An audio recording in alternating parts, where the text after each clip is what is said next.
When Elena Varelli's trembling hand sent scalding espresso across the most dangerous man in Baltimore's underworld, every witness expected her death.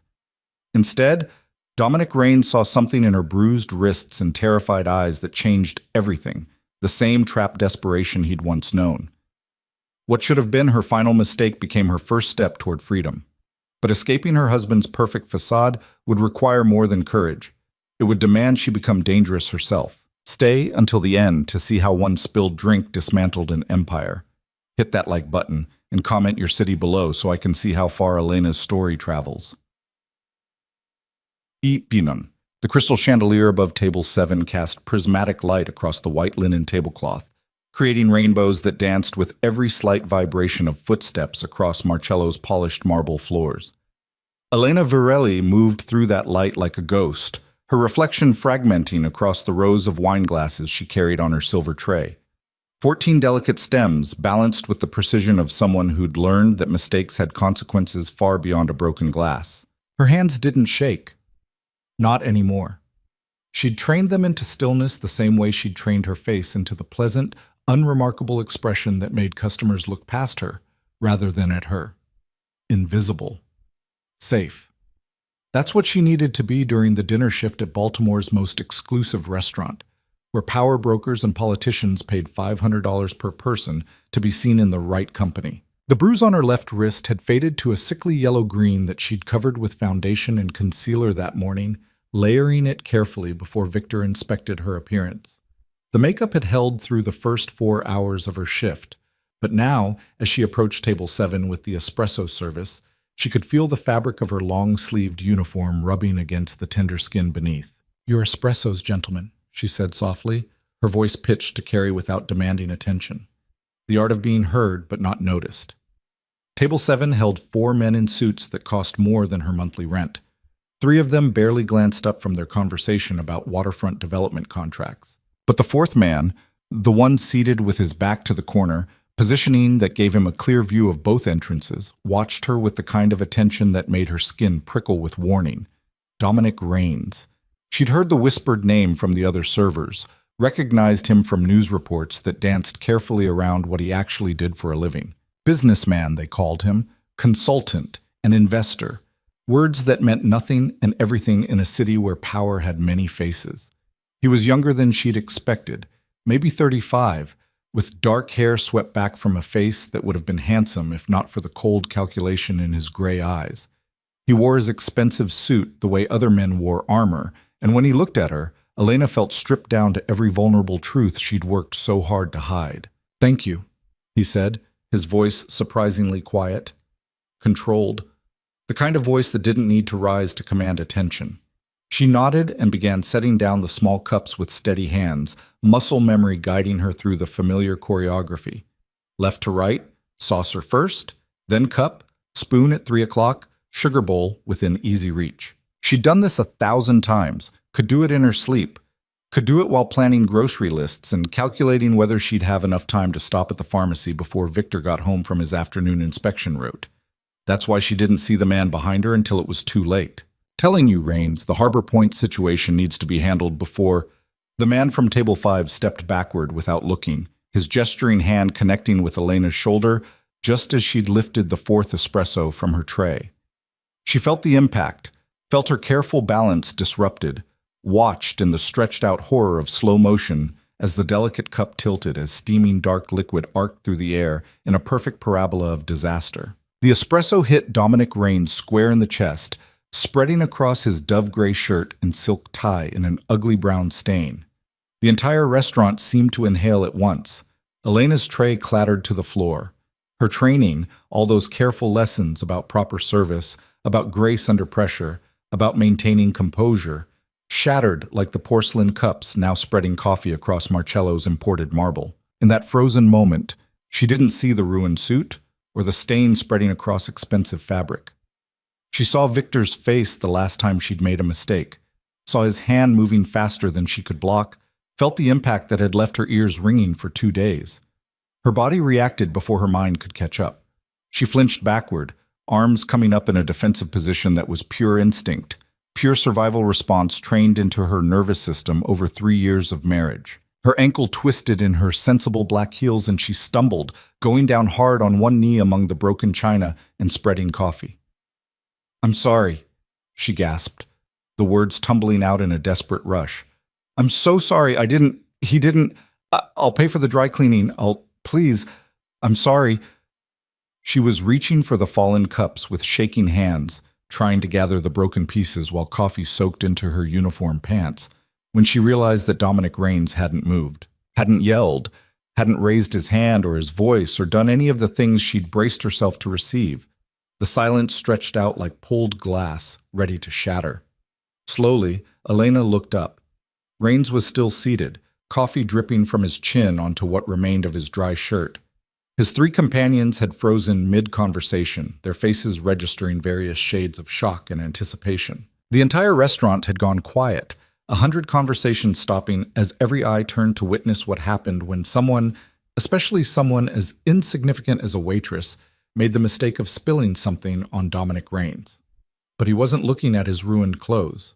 He was looking at her arms, still raised in that defensive position. Looking at her wrist, where her hasty movement had pulled her sleeve up to reveal the full spectrum of bruising that no amount of makeup could completely hide. Looking at her face with an expression she couldn't read but that made something in her chest constrict with an emotion she'd forgotten how to name. "Stand up," he said quietly. It wasn't a command. Not quite. But Elena's legs obeyed anyway, muscle memory responding to male authority the way Victor had trained her to respond. She stood on shaking legs, hyper-aware of the coffee staining her uniform, of the broken china at her feet, of every single person watching this moment unfold. Raines stood as well, moving with deliberate slowness. He was taller than she'd realized, broad-shouldered beneath the ruined suit. He pulled a handkerchief from his pocket, real linen, monogrammed, and wiped the coffee from his face with careful precision. "It was an accident," he said, his voice carrying across the silent restaurant. Not to her, to everyone. A statement of fact that somehow felt like protection. Elena's manager materialized at her elbow, his face flushed with panic and rage barely contained beneath his professional mask. "Mr. Raines, I am so incredibly sorry. This is absolutely unacceptable. I assure you." "An accident," Raines repeated, his eyes never leaving Elena's face. "Caused by the gentleman from table 5 who wasn't watching where he was walking. The man who'd bumped her, some city councilman whose name Elena couldn't remember, had gone pale. I didn't see... I wasn't... Clearly," Raines folded his stained handkerchief with precise movements. "Someone bring me a towel, and get her a chair." "Sir, I don't think..." her manager started. "Now." The single word cut through every objection. A server appeared with a pristine white towel. Another pulled out the chair opposite Raines's seat. Elena stood frozen, unable to process what was happening, unable to reconcile the stories she'd heard about this man with the reality unfolding before her. "Sit," Raines said to her, his tone gentler than it had been with anyone else. Elena sat. She had no choice, really. Her legs had started shaking so badly she wasn't sure they'd hold her much longer anyway. Raines sat across from her, ignoring his companion's confused expressions, ignoring the manager hovering anxiously nearby, ignoring the entire restaurant full of people waiting to see what he would do next. He studied her with the same intensity he might give a contract negotiation or a business adversary, and Elena felt more exposed than she had when she'd been kneeling in spilled coffee at his feet. "What's your name?" he asked. "Elena." Her voice came out barely above a whisper. "Elena Varelli. How long have you worked here, Elena?" 6 months. She didn't understand why he was asking, didn't understand any of this. "Sir, I really am sorry about your suit. The suit doesn't matter." He leaned forward slightly. "How did you get those bruises?" The question hit her like a physical blow. Around them, she could feel the restaurant's attention sharpen, could sense people leaning in to hear her answer. Her manager's face had gone from panic to calculation, already wondering what kind of liability this conversation represented. "I'm clumsy," Elena said automatically, the lies she'd told so many times it came without thought. "I fell down the stairs at home." "Twice?" Raines's eyes dropped to her other wrist, where another set of finger-shaped bruises marked her skin. "In the same week?" Heat flooded her face. "I should get back to work. Mr. Castellano?" She looked at her manager, desperate for rescue even from his anger. I'll pay for the cups and the espresso. It'll come out of my check. You'll do nothing of the sort, Rain said. He looked at the manager. She's not at fault. Your security footage will confirm that Councilman Morrison, he nodded toward the pale man from table 5, created the situation. Any damage comes out of his bill, not hers. Of course, mister. Rain's absolutely. And she gets a 30-minute break, paid, starting now. Sir, our policy. Rains looked at the manager, said nothing. Didn't need to. The threat was there in his silence, in the weight of who he was and what he represented in this city. Of course, the manager said quickly. Elena, take your break, 30 minutes. Elena stood on trembling legs, desperate to escape the attention, the questions, the awful knowing expression in Dominic Raines's eyes. But before she could flee, he spoke again. Elena. She stopped, couldn't help but turn back to face him. He'd pulled a business card from his wallet, heavy cream cardstock with simple black lettering. He set it on the table between them like a chess piece being moved into position. You're going to tell me I'm overstepping, he said quietly, his voice pitched for her ears only. You're going to say I don't know your situation, that I'm making assumptions, that you're fine, and maybe you will be. But on the chance you're not, on the chance you ever need help that you can't find anywhere else, that number will reach me, any time, day or night. Elena stared at the card, her heart pounding so hard she could feel it in her throat. Why? Because I recognize the signs. Because I know what it looks like when someone's built a cage around you and convinced the world it's a house. He paused. Because nobody offered me that card when I needed it, and I've regretted it every day since. She should leave it there. Should walk away. Pretend this conversation never happened. Maintain the careful fiction that kept her world from imploding. But her hand moved of its own accord, reaching out to take the card, feeling the weight of it like a promise or a threat she couldn't quite define. Thank you, she whispered. Don't thank me yet, Rain said. Just remember, the door's open. All you have to do is walk through it. Elena fled to the break room, the card burning like a brand in her pocket. The remainder of her shift passed in a blur of automatic movements and forced smiles. Elena delivered plates and cleared tables and refilled water glasses while her mind spun in tight circles, unable to settle, unable to process what had happened. The other servers gave her strange looks, whispering behind their hands. Her manager watched her with calculation in his eyes, probably already planning how to contain whatever damage had been done by her very public interaction with Dominic Raines. None of it mattered as much as the clock on the wall, counting down the minutes until 10:30, when her shift ended and she had to go home. Home. The word had lost all its warmth 3 years ago, when she'd married Victor Hale and moved into his pristine townhouse in Bolton Hill. Back then, she'd thought herself lucky.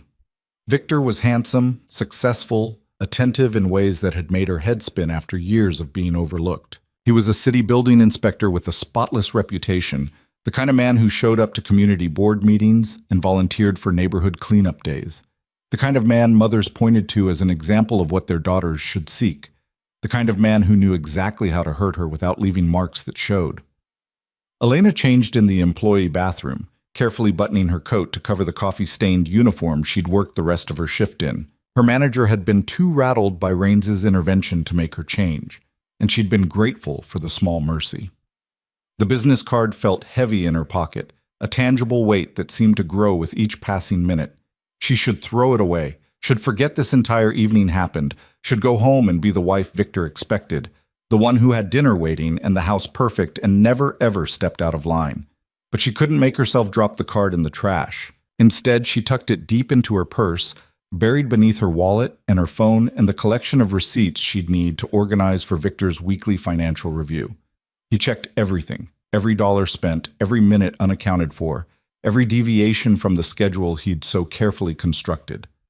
The night air hit her like a slap as she stepped out of Marcello's back entrance.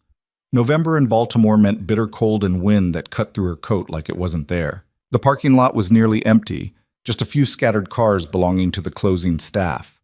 Her aging Honda sat in the far corner, purchased before she'd met Victor, one of the few things she still owned that was truly hers. She'd made it halfway across the lot when her phone buzzed. "Where are you?" Victor's text message was all caps, the digital equivalent of a raised voice. Elena's stomach clenched as she checked the time. 10:47. She was supposed to be home by 10:45. 17 minutes, she whispered to herself, her breath fogging in the cold air. The drive from Marcello's to Bolton Hill was 17 minutes if she caught the lights right, if traffic cooperated, if nothing went wrong. Her fingers trembled as she typed, "Shift ran late. On my way." The response came immediately. "How late?" "Manager needed help closing. Sorry." She climbed into her car, started the engine with a prayer that it would turn over on the first try. The Honda coughed but caught, and Elena pulled out of the parking lot faster than was strictly safe, her mind already running through the script she'd need to deliver when she got home. Apologetic but not defensive. Sorry, but not making excuses. The delicate balance Victor demanded. Her phone buzzed again at the first red light. Did something happen? Elena's blood went cold. How did he know? Had someone already called him? Did Marcello's have cameras that fed to some system Victor had access to through his inspection work? Or was it just his usual paranoia, the constant questions designed to keep her off balance? Nothing happened, she typed. Just a busy night. The light turned green. She pressed the gas, watching her speed carefully. Getting pulled over would make everything worse. Being late was bad enough. Her phone stayed mercifully quiet for the next 12 minutes. Elena drove through Bolton Hill's tree-lined streets, past the renovated row houses and boutique storefronts that made the neighborhood one of Baltimore's most desirable addresses.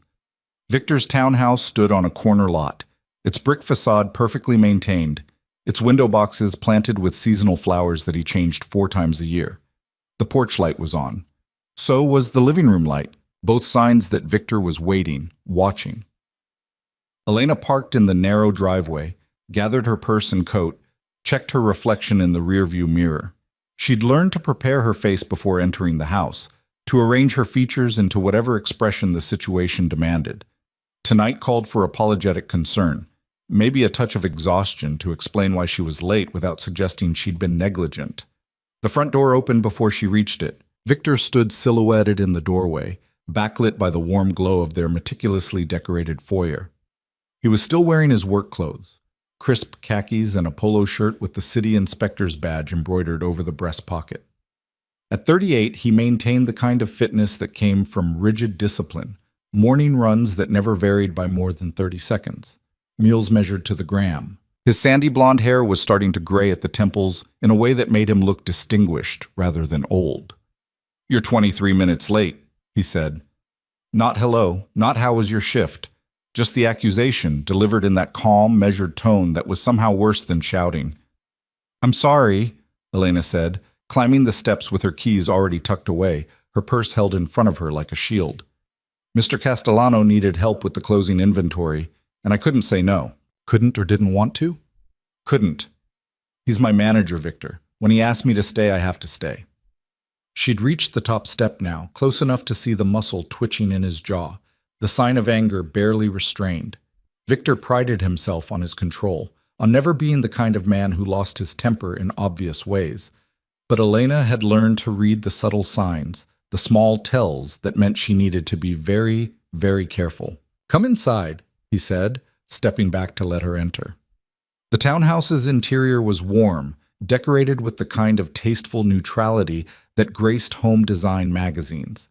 Everything had its place. Every surface gleamed, every detail reflected the image Victor had worked so hard to construct. Successful, respectable, perfect. Elena set her purse on the small table by the door, exactly where it belonged, and started to unbutton her coat. "Leave it," Victor said. She froze, her fingers on the third button. "Come into the kitchen." Elena followed him through the living room, past the dining table set for a dinner that had clearly gone cold, into the kitchen with its granite countertops and stainless steel appliances. The overhead lights were too bright, making her blink after the relative dimness of the rest of the house. Victor leaned against the counter, arms crossed. "So, inventory." "Yes." "That's what you're going with?" Elena's heart started to pound. "That's what happened." "Nothing else? Nothing you want to tell me about your evening?" He knew. Somehow he already knew about the spilled espresso, about Dominic Raines, about the business card currently burning a hole in her purse 20 feet away. It was just a regular shift, she said carefully. Busy Friday night crowd. Nothing unusual. Victor pulled his phone from his pocket, tapped the screen, turned it to face her. The image showed her kneeling among broken china, looking up at Dominic Raines with an expression she barely recognized on her own face. Raw fear, yes, but something else too. Hope, maybe. Or the beginning of it. David Morrison sent me this about an hour ago, Victor said conversationally. Said he witnessed an incident at Marcello's tonight involving my wife and a known criminal. He was concerned. Thought I should know that you'd been fraternizing with dangerous elements. I wasn't fraternizing, Elena said quickly. Someone bumped into me and I spilled coffee on a customer. Mr. Raines was he was being decent about it, that's all. Decent. Victor set his phone down with deliberate care. Dominic Raines doesn't do decent, Elena. He does strategic. He does calculated. The question is, why would he waste calculation on my wife? He wouldn't. He didn't. It was nothing. Then why did he insist you take a break? Why did he sit there talking to you while his entire table waited? Why? Victor's voice remained level, but something dangerous crept into his tone. Did he give you his personal contact information? Elena's mouth went dry. How did you... David saw that too. He's very observant, David. Very concerned about the company I keep, about the image we present as a couple. Victor pushed off from the counter, moving closer. So, I'll ask you one more time. What happened tonight? The truth would make everything worse, but the lie was already crumbling, exposed by a city councilman's camera phone and opportunistic loyalty. I spilled espresso on him by accident, Elena said, hating how her voice shook. He saw that I was upset and he was kind about it. That's all. He gave you his number. I didn't ask for it. But you took it. Silence stretched between them. Elena knew better than to fill it with more words, more explanations that would only dig her deeper. Where is it? Victor asked quietly. Where's what? The card. His number. Where is it? Elena's mind raced. She could lie, say she'd thrown it away, but if Victor searched her purse and found it, if he checked the restaurant's trash cans or questioned her manager if he caught her in the lie. In my purse, she whispered. Get it. Elena walked back to the foyer on legs that felt disconnected from her body. Her purse sat where she'd left it, innocent and ordinary. She opened it with shaking hands, dug through the contents until her fingers found the cream cardstock of Raines's business card. For a moment, one brief, crystalline moment, she considered keeping it, hiding it, claiming she must have lost it somewhere. Then she remembered the last time she'd lied to Victor about something he already knew the truth about, remembered the bruises that had taken 3 weeks to fully fade. She carried the card back to the kitchen and held it out. Victor took it, examined it with the same meticulous attention he gave building code violations. Interesting. A direct line, not a business number. He really wanted you to be able to reach him. I don't want anything from him. I just want... What? What do you want, Elena? The question was a trap. Every answer she could give would be the wrong one. I want to go to bed, she said finally. I want to forget tonight ever happened. Victor held the card over the sink, pulled a lighter from his pocket, the expensive one his brother had given him for his birthday, and flicked it to life. The small flame caught the edge of the cardstock, and Elena watched the numbers curl and blacken, watched her one chance at something she couldn't even name turn to ash and smoke. There, Victor said, washing the remains down the drain. Forgotten, as if it never happened. He turned to face her fully. But it did happen, didn't it? You embarrassed me tonight. Made me look like a man who can't control his own wife. Made me look weak in front of people whose respect I need for my career. I didn't mean to, but I don't care what you meant to do. I care about what you did. He moved closer, backing her against the refrigerator. He didn't raise his hand, didn't touch her at all, but Elena felt trapped anyway. You work at Marcello's because I allow it. You have a car because I allow it. You have any freedom at all because I choose to give it to you. But that choice can be revoked, Elena. Very easily. I understand. Do you? Because I'm starting to wonder if you've forgotten how good you have it here. How much worse things could be. Elena closed her eyes, forcing herself to breathe evenly, to stay calm. This was a test. Victor loved his tests, his ways of measuring her obedience and gratitude. "I haven't forgotten," she said. "I'm sorry I was late. I'm sorry about what happened at Marcello's. It won't happen again." "No," Victor agreed. "It won't, because you're going to call Mr. Castellano tomorrow and quit." The words hit her like a physical blow. "What? No, Victor, please. You clearly can't be trusted to maintain appropriate boundaries with customers. And I clearly can't focus on my work when I'm worried about what situations you're getting yourself into." I need that job," Elena said desperately. The money was nothing. Victor controlled their finances completely, depositing her paychecks into an account she couldn't access. But the job itself, those hours away from this house, from him, from the suffocating weight of being his wife, that was everything. "Please don't make me quit. You should have thought of that before you started taking phone numbers from criminals." Victor stepped back, his expression settling into something almost sympathetic, almost kind. "This is for your own good, Elena. You'll see that eventually. Now go upstairs and shower. You smell like coffee and other people's sweat." Elena fled. She took the stairs 2 at a time, her vision blurring with tears she couldn't let fall, her chest tight with a scream she couldn't release. In the bathroom she shared with Victor, but that bore none of her personality. He'd redone it when they'd married, removing all her products and preferences. She stared at her reflection in the mirror. The woman looking back was a stranger, thin in a way that had nothing to do with health, her dark hair pulled into a neat bun that Victor preferred, her face carefully made up even for a restaurant shift because Victor insisted she always look put together. Her brown eyes held a flatness that frightened her when she let herself really look. When had she become this person? When had Elena Varelli, who'd graduated top of her class in accounting, who'd had job offers from 3 different firms, who'd turned down a promotion to date Victor because he'd convinced her they'd have more time together if she took the waitressing job instead? When had that woman disappeared? The answer was clear and terrible. She'd disappeared piece by piece, trade by trade, compromise by compromise until there was nothing left but this hollow echo wearing her face. Elena turned on the shower, letting the water heat while she undressed. The bruises on her wrists looked darker under the bathroom's fluorescent lights. The one on her ribs from last week was fading to yellow. The marks were always carefully placed, always where clothes would cover them. She stepped under the spray, letting water as hot as she could stand it wash away the smell of coffee and kitchen grease and the memory of Dominic Raines looking at her with recognition in his eyes. The kind of recognition that said he knew what was happening to her. The kind that said he'd help if she asked. But she'd watched him burn his number, watched her one chance at escape literally go up in smoke. Elena pressed her forehead against the tile and finally let herself cry, the sound lost beneath the rush of water, where Victor couldn't hear it and punish her for weakness. Mutz. She woke at 6 a.m. to the smell of coffee and the sound of Victor moving around the kitchen below. Elena lay still for a moment, staring at the ceiling, before forcing herself out of bed. The shower had done nothing to ease the knot of tension in her shoulders.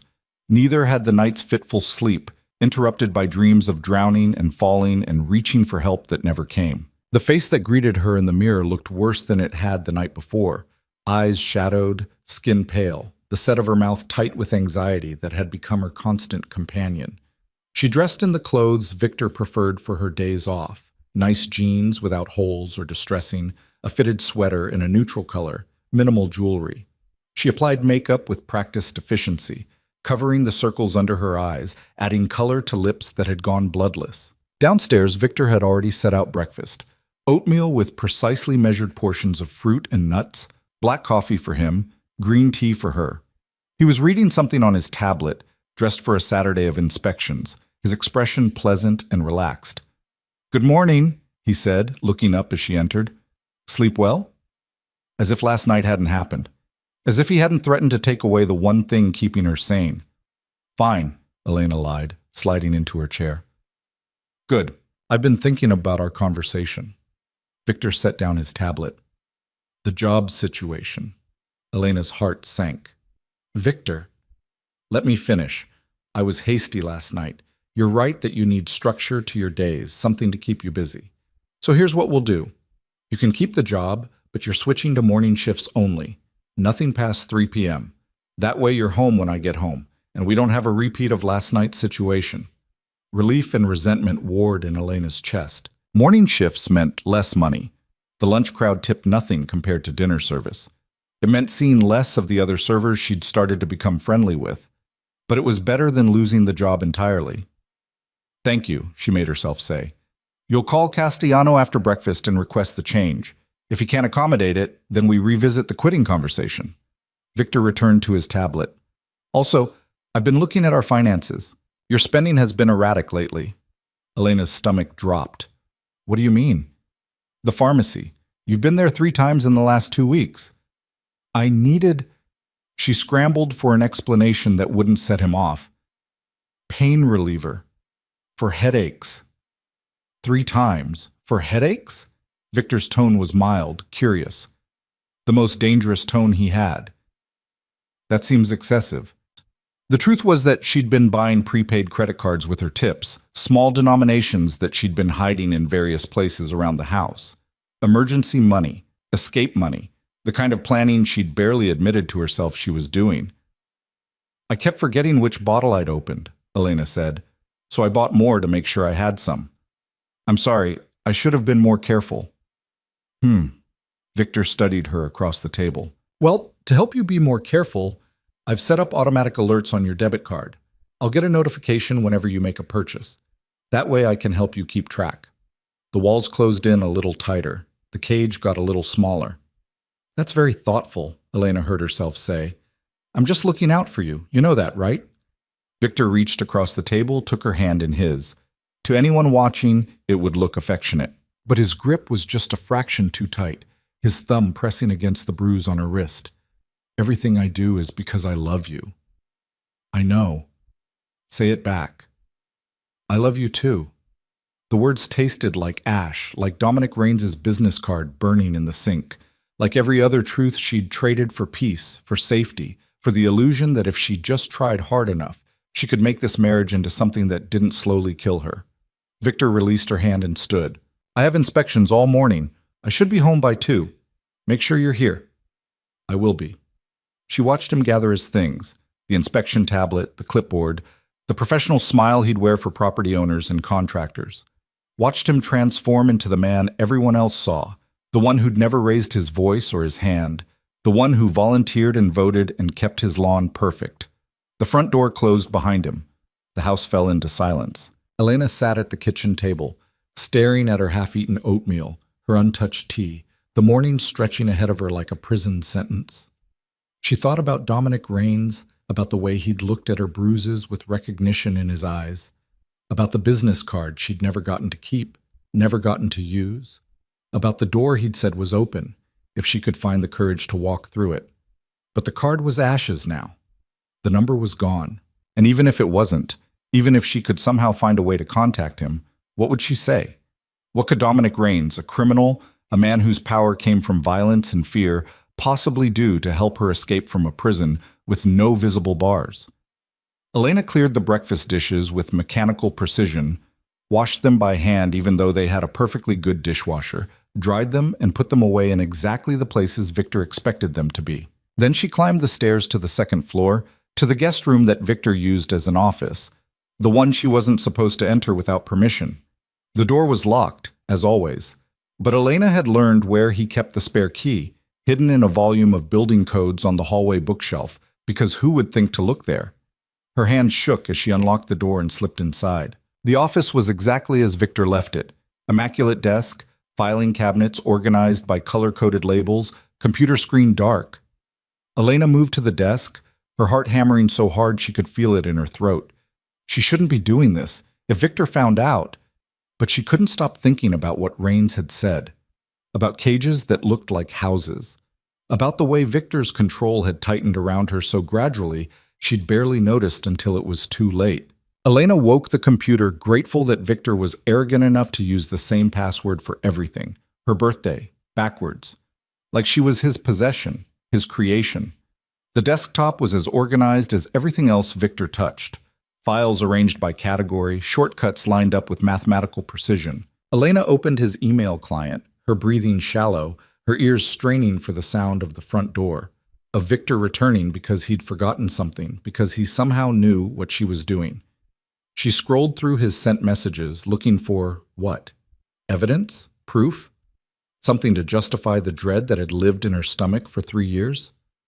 What she found was worse than she'd imagined. Email after email to her former colleagues, her college friends, her family. All of them sent from her account. An account she barely used anymore, that Victor had offered to manage for her because she was so busy with work. Messages written in her voice but not her words, explaining why she couldn't make lunches anymore, why she was pulling away, why they should stop trying to reach her. I've decided to focus on my marriage right now. I hope you understand. Victor and I prefer to keep to ourselves. Please respect our privacy. I don't think our friendship is healthy for me anymore. Take care. One by one, he'd severed her connections, isolated her, made her invisible to everyone who might have noticed what was happening, who might have asked questions or offered help. Elena's hands were shaking so badly she could barely control the mouse. She opened another folder, this one labeled Financial Records. Their joint accounts, their taxes, the household budget Victor maintained with obsessive detail. And another folder, one labeled simply EV, her initials. Inside were files she didn't recognize, account statements from banks she'd never heard of, investment portfolios she'd never opened, all in her name, all with her forged signature, all containing money she'd never seen. The sums made her vision blur. Hundreds of thousands of dollars, millions even. Where had it come from? How had Victor... Elena clicked on a PDF labeled Inheritance Transfer. The document was dated 6 months after her wedding, right when her grandmother had passed away. The woman who'd raised her after her parents died, who'd promised her the family property in Pennsylvania and the modest savings account she'd accumulated over decades. According to the document in front of her, that inheritance, valued at $2.3 million after property sale, had been transferred to various accounts under Elena's name. Accounts she'd never opened, investments she'd never made. The next file showed wire transfers, moving that money through a dizzying series of shell corporations and offshore accounts, layering it, hiding it, making it impossible to trace. And then, the final folder. The one that made her stomach turn to ice. Files labeled with names, women's names, dates, locations. All of it organized like Victor's inspection reports, detailed and methodical and damning. Elena opened one at random. Found photographs of young women who couldn't have been more than 20, documents showing their employment contracts with various businesses in Baltimore and D.C., financial transactions that made it clear what was really being sold. Human trafficking. Victor was using her inheritance money to fund a trafficking network, hiding it all behind her name, her identity, her unwitting participation. If this was ever discovered, she would go to prison, not him, her. Elena backed away from the computer, her legs hitting the desk chair, sending her sprawling. She caught herself on the edge of the desk, her breathing coming in harsh gasps that she couldn't control. She had to get out, had to run, had to... The front door opened downstairs. "Elena, are you home?" Victor's voice, cheerful and normal, calling from the foyer. Elena's mind went blank with terror. She'd left the office door open. She'd left the computer on. She was standing in the middle of the one room she was absolutely forbidden to enter. "Just a second," she called back, her voice remarkably steady despite the panic screaming through her veins. She closed the files with shaking hands, shut down the computer, bolted for the door. She'd made it 3 steps into the hallway when Victor appeared at the top of the stairs. His eyes went to the office door behind her, open when it should have been locked, then to her face, reading every guilty truth written there. "I thought you had inspections all morning," Elena said, the words tumbling out too fast. "I forgot my secondary tablet." Victor's voice was perfectly calm. "What were you doing in my office?" "I was... think, looking for printer paper. We're out, and I wanted to print some recipes." "The printer paper is in the hall closet. It's always in the hall closet." "I know. I just thought... You thought you'd go through my private office instead?" Victor stepped closer, his body language still relaxed, still non-threatening, but Elena knew better. "What were you really looking for, Elena?" "Nothing, I swear, I just..." His hand shot out faster than she could block, grabbing her wrist, the bruised one, and squeezing hard enough to make her gasp. "Don't lie to me." I'm not. What did you see? He squeezed harder, pulling her closer. What did you look at on my computer? Nothing. Victor, please, you're hurting me. Good. His other hand came up to grip her chin, forcing her to look at him. Because pain is how you learn, isn't it? How many times do I have to teach you the same lesson? Elena tried to pull away, but his grip was iron. Let me go. Tell me what you saw. I didn't see anything. I didn't even turn on the computer. Victor's eyes searched hers, looking for the lie. She held his gaze, forced herself not to look away, not to give him any reason to doubt her. Finally, he released her. Elena stumbled back, cradling her wrist. I'm disappointed in you, Victor said quietly. After everything we discussed last night, I thought you understood. But clearly, you still need boundaries. I'm sorry. Sorry isn't enough anymore. He pulled his phone from his pocket. Call Castellano. Tell him you quit. Effective immediately.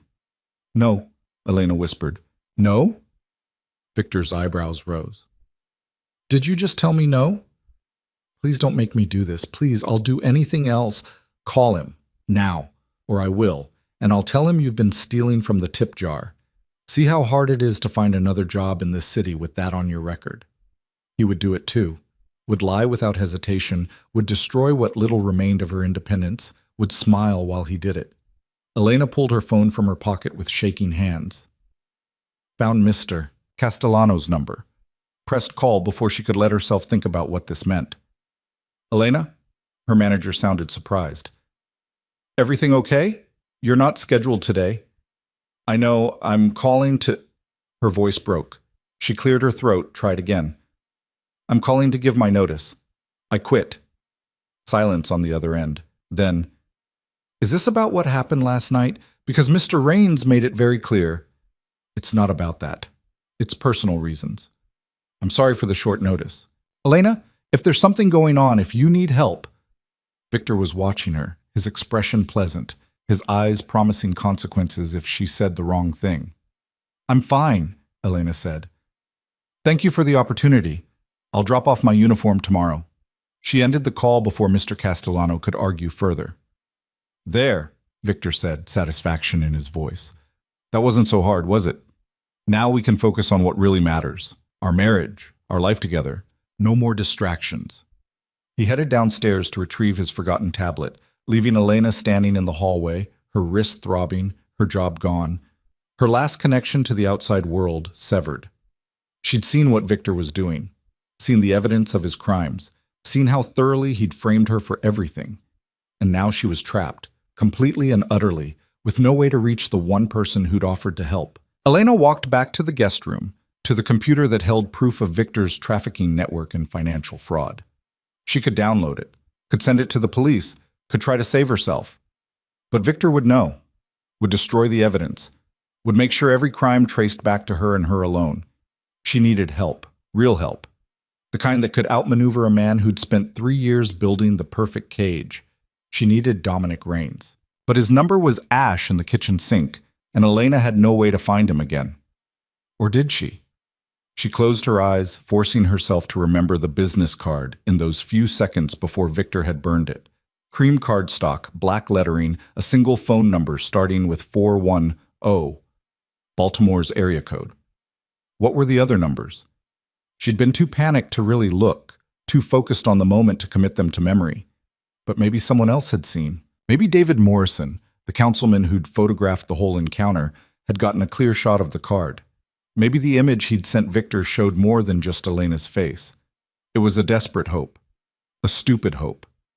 But it was all she had. Elena unlocked Victor's computer again, her heart hammering, opened his messages, found the thread with David Morrison, scrolled through until she found the image. There, in the photograph, on the table between Elena and Raines, slightly out of focus but visible, the business card. Elena zoomed in, squinting at the blurry numbers. 410555.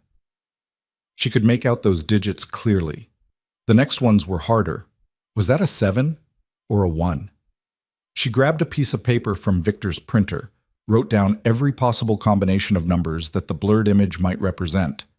16 different possibilities. 16 chances to reach the man who'd promised her a door out of this cage. The sound of Victor's footsteps on the stairs made her close the file, shut down the computer, return the office to exactly how it had been. She slipped the paper into her pocket and stepped into the hallway just as Victor reached the top of the stairs. "I'm going to the store," she said, amazed at how steady her voice was. "We need groceries for the week." Victor studied her for a long moment. "Be back by noon." "I will." Elena grabbed her purse and her coat and fled before he could change his mind or ask more questions. The November air hit her like a blessing, cold and sharp and free. She had 2 hours, 16 phone numbers, and the desperate, terrifying hope that one of them would connect her to Dominic Raines before Victor realized what she was planning. Because Elena had finally understood something crucial. She wasn't going to escape Victor through police reports or divorce lawyers or any official channel he could manipulate.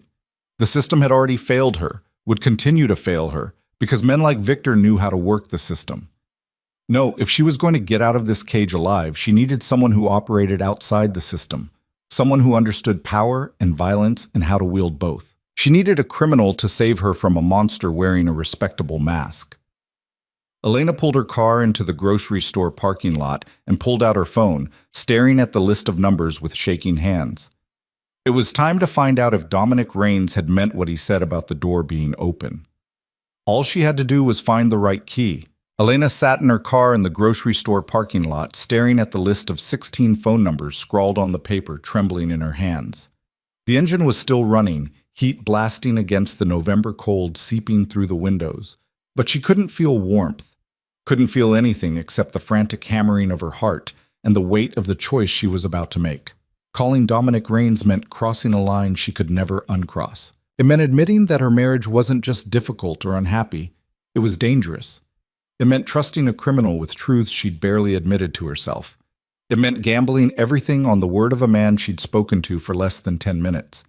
But sitting in Victor's house, watching her world shrink day by day until there was nothing left but fear and compliance, that was a different kind of gamble, one she was losing. Elena pulled out her phone, stared at the first number on her list. Her finger hovered over the dial button for 30 seconds before she forced herself to press it. The phone rang twice before a recorded message informed her the number was not in service. She tried the second number, same result. The third rang 8 times before going to a generic voicemail. Elena hung up without leaving a message. If it was the wrong number, she didn't want her voice preserved anywhere Victor might find it. Fourth number, disconnected. Fifth, belonged to a dry cleaner whose owner sounded confused and annoyed by her stammered apology. Elena checked the time. She'd been gone 22 minutes. Victor expected her back by noon, which gave her 98 minutes total. Minus the 17-minute drive home, minus time to actually buy groceries to maintain the pretense, she had maybe 40 minutes to work through her list. Sixth number, wrong. Seventh, wrong. Eighth rang and rang with no answer, no voicemail, just endless ringing that made her palms sweat and her throat tight. She was about to hang up when someone answered. Yes. Not a question, a statement. A male voice, calm and controlled, that she recognized immediately even through the phone's compression. "Mr. Raines." Her voice came out barely above a whisper. Silence on the other end. Then, "Elena Virelli." Not a question either. He knew. Had probably known the moment he'd answered, had probably seen her name on caller ID or had the kind of resources that told him exactly who was calling before he picked up. "I need," she started, then stopped. What did she need? Help was too small a word. Rescue implied she was helpless. Escape suggested she was running without a plan. "Where are you?" Raines asked. "Parking lot. Giant grocery store on Charles Street." "Are you alone?" "Yes." "Are you safe right now? This moment?" Elena looked around the parking lot, half expecting to see Victor's car pulling in, to discover this had all been a test and she'd failed spectacularly. "For now. I have to be home by noon." "That's an hour and 20 minutes from now." "I know. Is he tracking your phone?" The question hadn't even occurred to her. Elena's stomach dropped. "I don't know.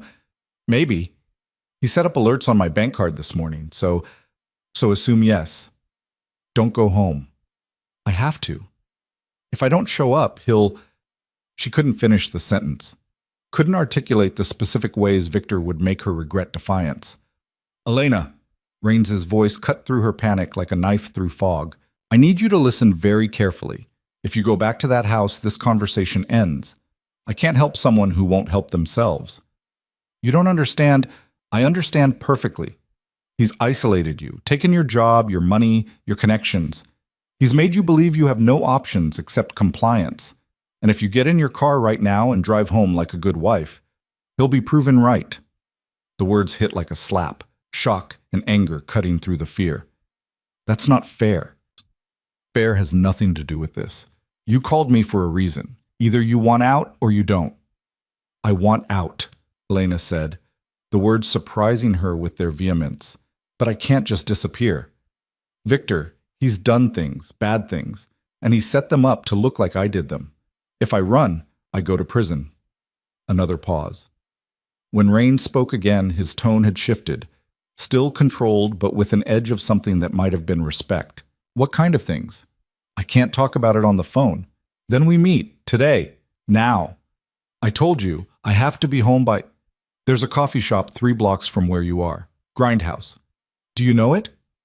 Elena did. She'd driven past it 100 times, had never stopped because it wasn't on Victor's approved list of places she was allowed to go. I can't, she said. He'll know. He'll check my location or ask where I was, or he'll know anyway. Raines's voice was matter of fact. You called me from your phone, which you've already admitted he might be monitoring. You're in a parking lot when you're supposed to be shopping. The question isn't whether you can avoid consequences. The question is whether you're willing to accept them in exchange for a chance at freedom. Elena closed her eyes, her free hand gripping the steering wheel hard enough to make her knuckles ache. He was right. She'd already crossed the line the moment she'd dialed his number. Going home now wouldn't undo the damage. It would just mean she'd burned her bridge for nothing. 20 minutes, she said. That's all I can give you. I'll be there in 10. The line went dead. Elena sat frozen for another 30 seconds, her mind screaming at her to start the car, to drive home, to apologize to Victor and pray he'd be merciful. Instead, she turned off the engine, grabbed her purse, and walked 3 blocks through Baltimore's cold morning air to a coffee shop she'd never been allowed to enter. Grindhouse occupied the ground floor of a converted warehouse, all exposed brick and industrial lighting. The morning crowd was sparse.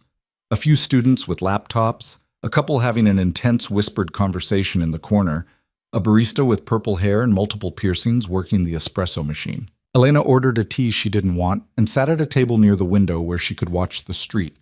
Her phone sat in front of her like a bomb counting down. 11:17 a.m., 43 minutes until she was supposed to be home. Dominic Raines walked through the door at 11:21. He wasn't wearing a suit today. Dark jeans, a leather jacket over a gray Henley. Boots that looked expensive and well-worn. He looked younger without the formal armor, more approachable, but his eyes held the same sharp intelligence that had unsettled her at Marcello's, and the way he moved through the space suggested someone comfortable with violence as a practical tool rather than an abstract threat. He got coffee, black, no sugar, and slid into the chair across from her without preamble. Tell me about the bad things your husband has done, he said. No greeting, no small talk, just the question that mattered. Elena wrapped her hands around her teacup, grateful for something to hold on to. He's using my identity to launder money through a trafficking network. Women. Girls, maybe. I don't know all the details, but I saw the files. Bank accounts in my name, investment portfolios I never opened, wire transfers moving millions through shell corporations, and photographs.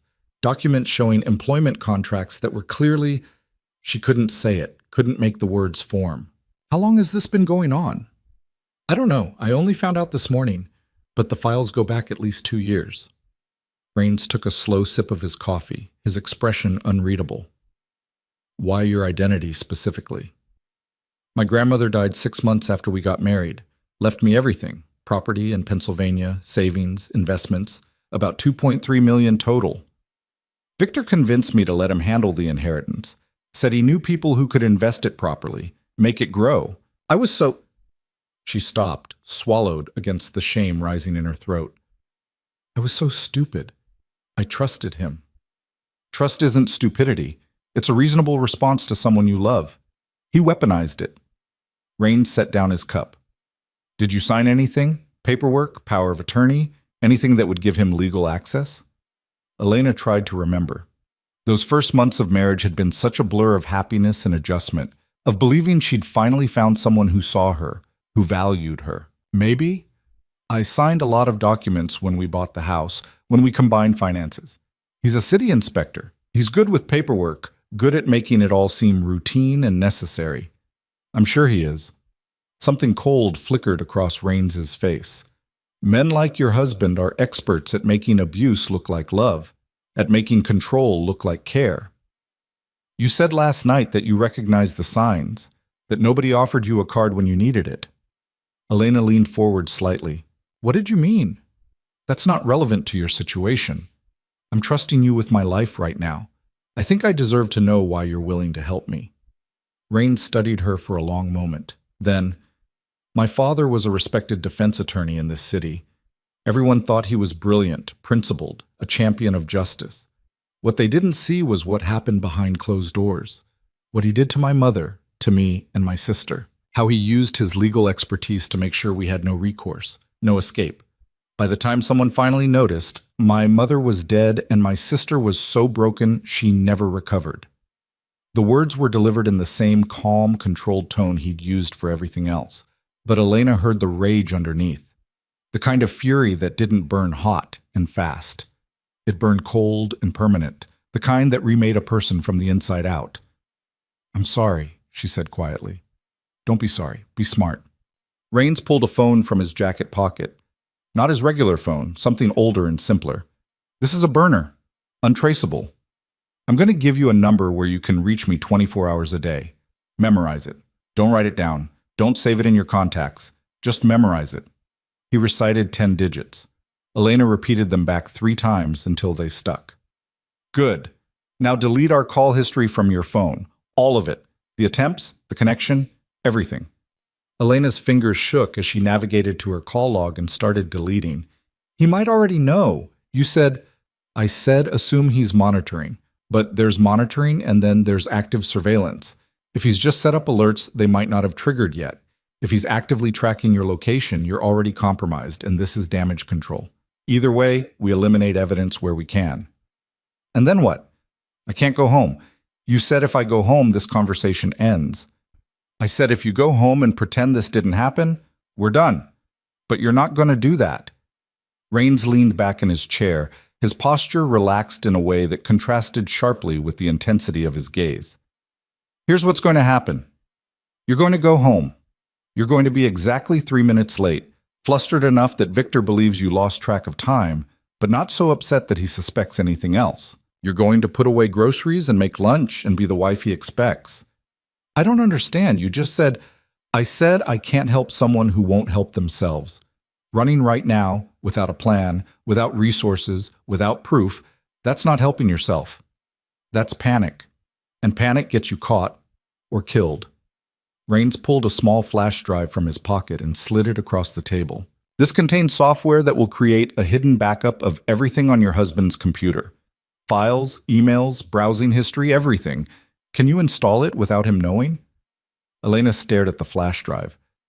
I don't know how to... It's automatic. You plug it in, it runs in the background. You remove it when the light stops blinking. It takes about 10 minutes if his hard drive isn't completely full. Can you get 10 minutes alone with his computer? Maybe. He takes a shower every night at 8:30. Exactly 8:30. 20 minutes, like clockwork. Perfect. Tonight, during his shower, you install the software. Tomorrow, you find a reason to leave the house.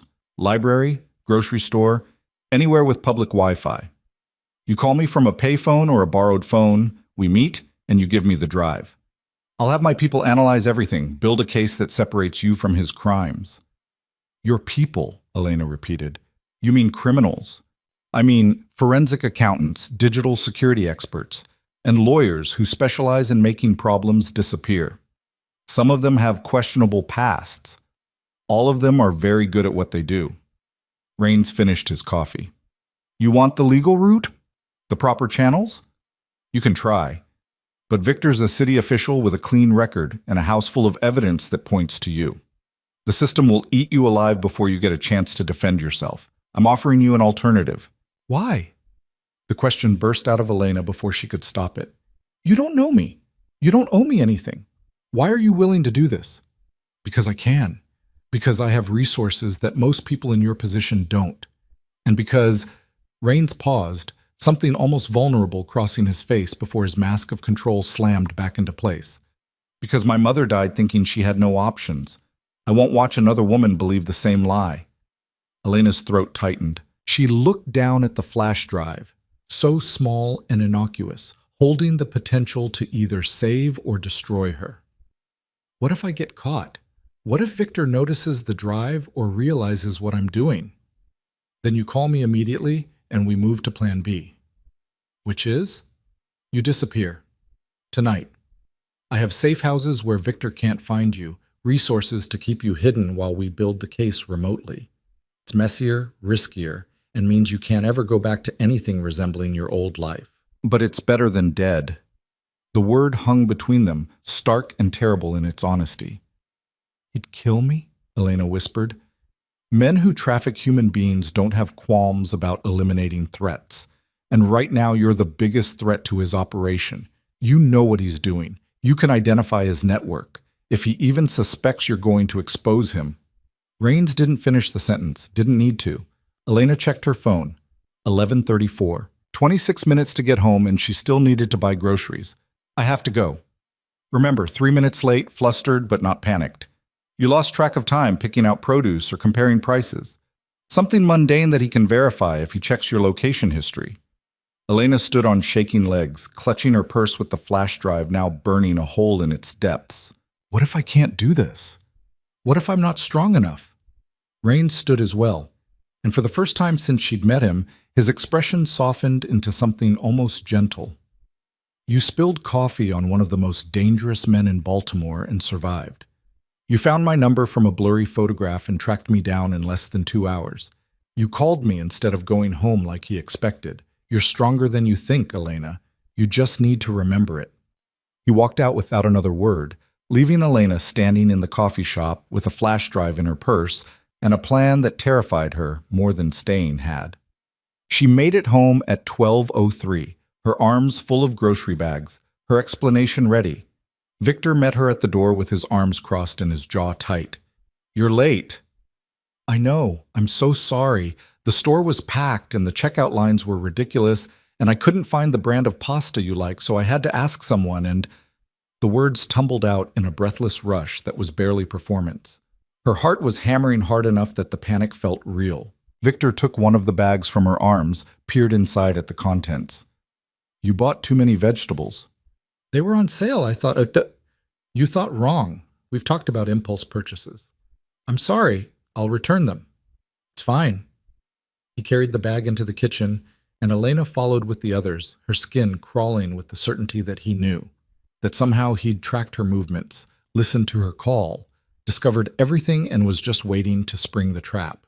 But Victor simply helped her unpack the groceries, commenting on prices and placement and whether she'd remembered to use the reusable bags like he'd asked. Normal, routine, the mundane domesticity of a Saturday afternoon. Elena made lunch, grilled chicken salad with precisely measured portions, and they ate at the dining table while Victor talked about his morning inspections. A problem with load-bearing walls in a Canton renovation, a contractor who was cutting corners on electrical work. The usual stories that Elena had learned to respond to with appropriate interest and questions that made Victor feel heard. I've been thinking about your job situation, Victor said as he finished his salad. Elena's fork paused halfway to her mouth. Oh? You've been moping around all morning. I know you enjoyed the work, even if the environment wasn't appropriate. He reached across the table to take her hand. What if you did freelance bookkeeping from home? You have the skills. I could help you find clients through my city contacts. You'd have structure to your days, income, but you'd be here where I can, where we can spend more time together.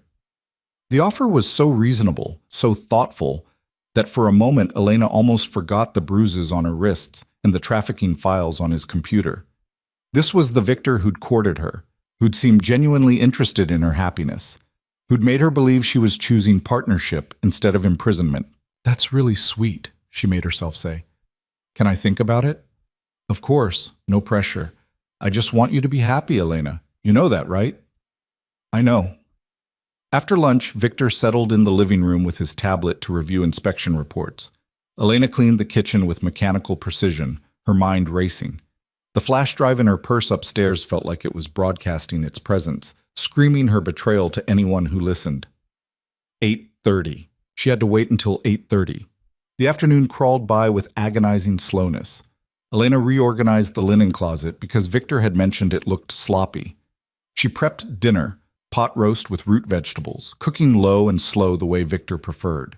She folded laundry and answered Victor's occasional questions about household matters, and played the role she'd perfected over 3 years of marriage. At 6, Victor's phone rang.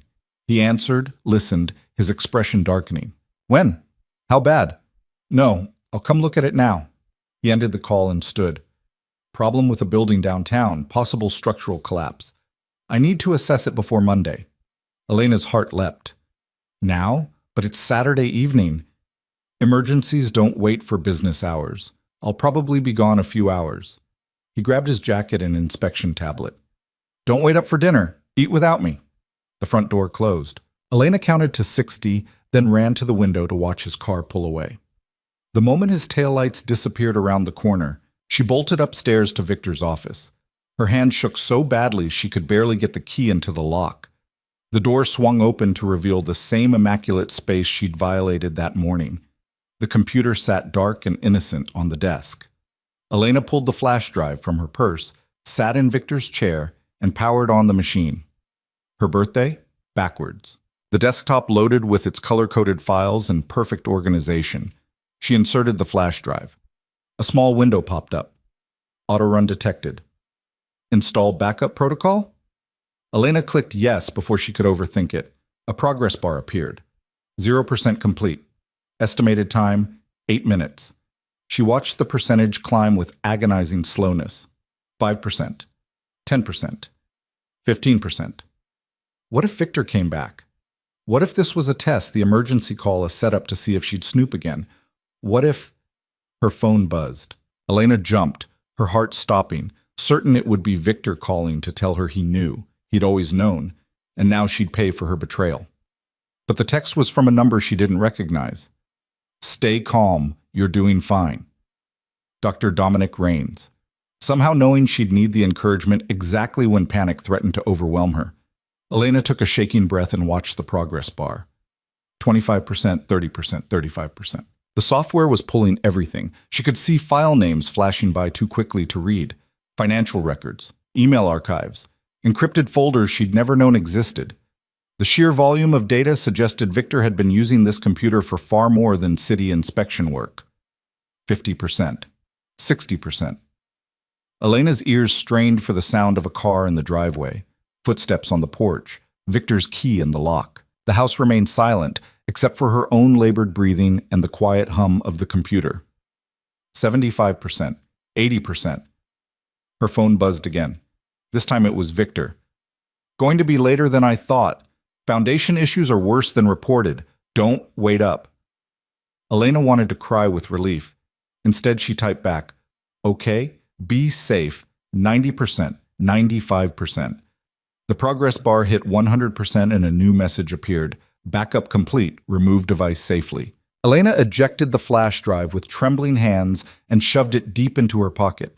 She closed all the windows, shut down the computer, locked the office door, and returned the key to its hiding place in the hallway bookshelf. Only then did she let herself collapse against the wall, her legs shaking too badly to hold her weight. She'd done it. She'd actually done it. Now she just had to get the drive to Raines without Victor discovering what she'd stolen. Elena barely slept that night. She lay beside Victor in their bed. He'd returned just after midnight, smelling like concrete dust and damp buildings, and watched the ceiling while her mind spun through scenarios. What if the flash drive hadn't captured everything? What if Victor had encryption that blocked the backup? What if she got caught trying to pass it to Raines? Sunday morning arrived with gray skies and the promise of rain. Victor was in an unusually good mood, humming as he made his precise breakfast and scrolled through news on his tablet. I'm meeting David Morrison for coffee this morning, he announced. City business, political networking. You know how it is? Elena did know. Victor's Sunday morning meetings were sacrosanct, never to be disturbed, which meant she'd have at least 2 hours of freedom. I'll probably run to the library while you're gone, she said, keeping her tone casual. Return those books that are due. It was a safe excuse. Victor approved of libraries, of reading improving literature, of activities that kept her occupied but isolated. Good idea. You've been cooped up in the house too much lately. Fresh air will do you good. The irony of Victor encouraging her independence while simultaneously destroying it wasn't lost on Elena. She nodded and finished her oatmeal and waited for him to leave. The moment his car disappeared down the street, Elena grabbed her purse and headed for the library. But she drove past it, continued 3 blocks to a shopping center with a bank of payphones outside a closed electronics store. She fed quarters into the machine with shaking hands and dialed the number Rains had made her memorize. He answered on the first ring. Location. Payphone, shopping center on Howard Street. I know it. Blue sedan in the northwest corner of the lot in exactly 12 minutes. Flash your headlights twice. How will I know it's you? You won't. That's the point. Just trust me. The line went dead. Elena returned to her car and drove to the northwest corner of the lot. She waited, her eyes scanning every vehicle that entered, her heart jumping at every blue sedan that wasn't quite right. At exactly 12 minutes, a blue Toyota Camry pulled into the space beside her. The windows were tinted dark enough that she couldn't see the driver. Elena flashed her headlights twice. The passenger window rolled down. Dominic Rains sat in the driver's seat, wearing sunglasses and a baseball cap pulled low. Drive to the library like you planned, he said. Park in your usual spot. Go inside for exactly 30 minutes. When you come out, there will be an envelope under your windshield wiper. It's a list of instructions for tomorrow. Memorize them and destroy the paper. Understand? The flash drive is in your coat pocket, right side. Check. Elena reached into her pocket. The drive was gone. She hadn't felt him take it, hadn't noticed any contact at all. How did you Practice. The instructions tomorrow are important, Elena. Follow them exactly. No improvisation, no second guessing. Can you do that? Yes. Good. The window started to roll up, then paused. You did well last night. Getting the data was the hard part. Everything else is just execution. He drove away before Elena could respond. She sat in her car for another moment, feeling the absence of the flash drive like a phantom limb, before driving to the library as instructed. She returned books she'd already finished, browsed the new fiction section, checked out 2 novels that Victor would approve of. Exactly 30 minutes. When she returned to her car, a plain white envelope was tucked under her windshield wiper. Elena grabbed it quickly, shoved it into her purse, and drove home with her heart pounding. Victor was already back when she arrived, sitting at the dining table with papers spread out in front of him. How was coffee? Elena asked, setting down her library books. Productive. David's concerned about the Harbor Point development. Thinks there might be some zoning irregularities that need investigating. Victor didn't look up from his papers. How was the library? Good. Got some new books. Elena excused herself to the bathroom, locked the door, and opened the envelope. Inside was a single sheet of paper with typed instructions. Monday, 2 p.m. Maintenance appointment for your car at Schmidt's Auto on Eastern Avenue. Victor has already been notified. He arranged it last week. You forgot to tell him about the check engine light. Appointment will take 2 hours. Take Uber from Auto Shop to Central Library, not your usual branch. 3rd floor, northwest corner, table by the window. Bring nothing but your ID and phone. Come alone. We'll talk about what comes next. Destroy this after reading. Elena read the instructions 3 times, committing every detail to memory. Then she tore the paper into tiny pieces and flushed them down the toilet, watching them swirl away like her old life disappearing down a drain. She had less than 24 hours to prepare for a meeting that would either save her or destroy everything she'd ever known. Monday arrived with crystalline clarity, one of those November days where the sky was impossibly blue and the air sharp enough to cut. Elena woke early, went through her morning routine with mechanical precision, and tried not to think about the fact that by evening, nothing might ever be the same. Victor left for work at 7:30 as always. Elena counted to 100 after the door closed, then pulled out her phone and Googled Schmidt's Auto on Eastern Avenue. It was real. A legitimate repair shop with decent reviews and a website showing services and pricing. If Victor checked, and of course he would check, everything would align perfectly with Raines's cover story. At 1:45, Elena drove to the shop. A mechanic in greasy coveralls greeted her with a clipboard. "Varelli? Yeah, we got your appointment. Check engine light, right?" "Right," Elena said, impressed despite herself at how thoroughly Raines had constructed the illusion. "Should take a couple of hours. You need a ride somewhere?" "I'll call an Uber, thanks." Elena stood on the sidewalk outside the shop and requested a ride to the Central Library. The driver was a college student who spent the entire 15-minute drive explaining his thesis on postmodern architecture. Elena made appropriate listening noises while her mind raced ahead to what waited for her at the library. The Central Library was a massive Beaux-Arts building in the heart of downtown, all marble columns and soaring ceilings. Elena had only been here once, years ago, when she'd first moved to Baltimore. Victor preferred she use the smaller branch library near their house, easier to monitor, fewer people, less chance of unexpected encounters. She climbed to the third floor, found the northwest corner, spotted the table by the window. Dominic Raines was already there, dressed in dark slacks and a button-down shirt. Looking like any other patron deep in research, he had a laptop open in front of him and papers spread across the table. Elena slid into the chair across from him. "Hi. Thank you for coming." Raines didn't look up from his screen. "To anyone watching, we're strangers sharing a table in a crowded library. Keep your voice down and your body language casual." Elena nodded, trying to appear relaxed despite every muscle in her body vibrating with tension.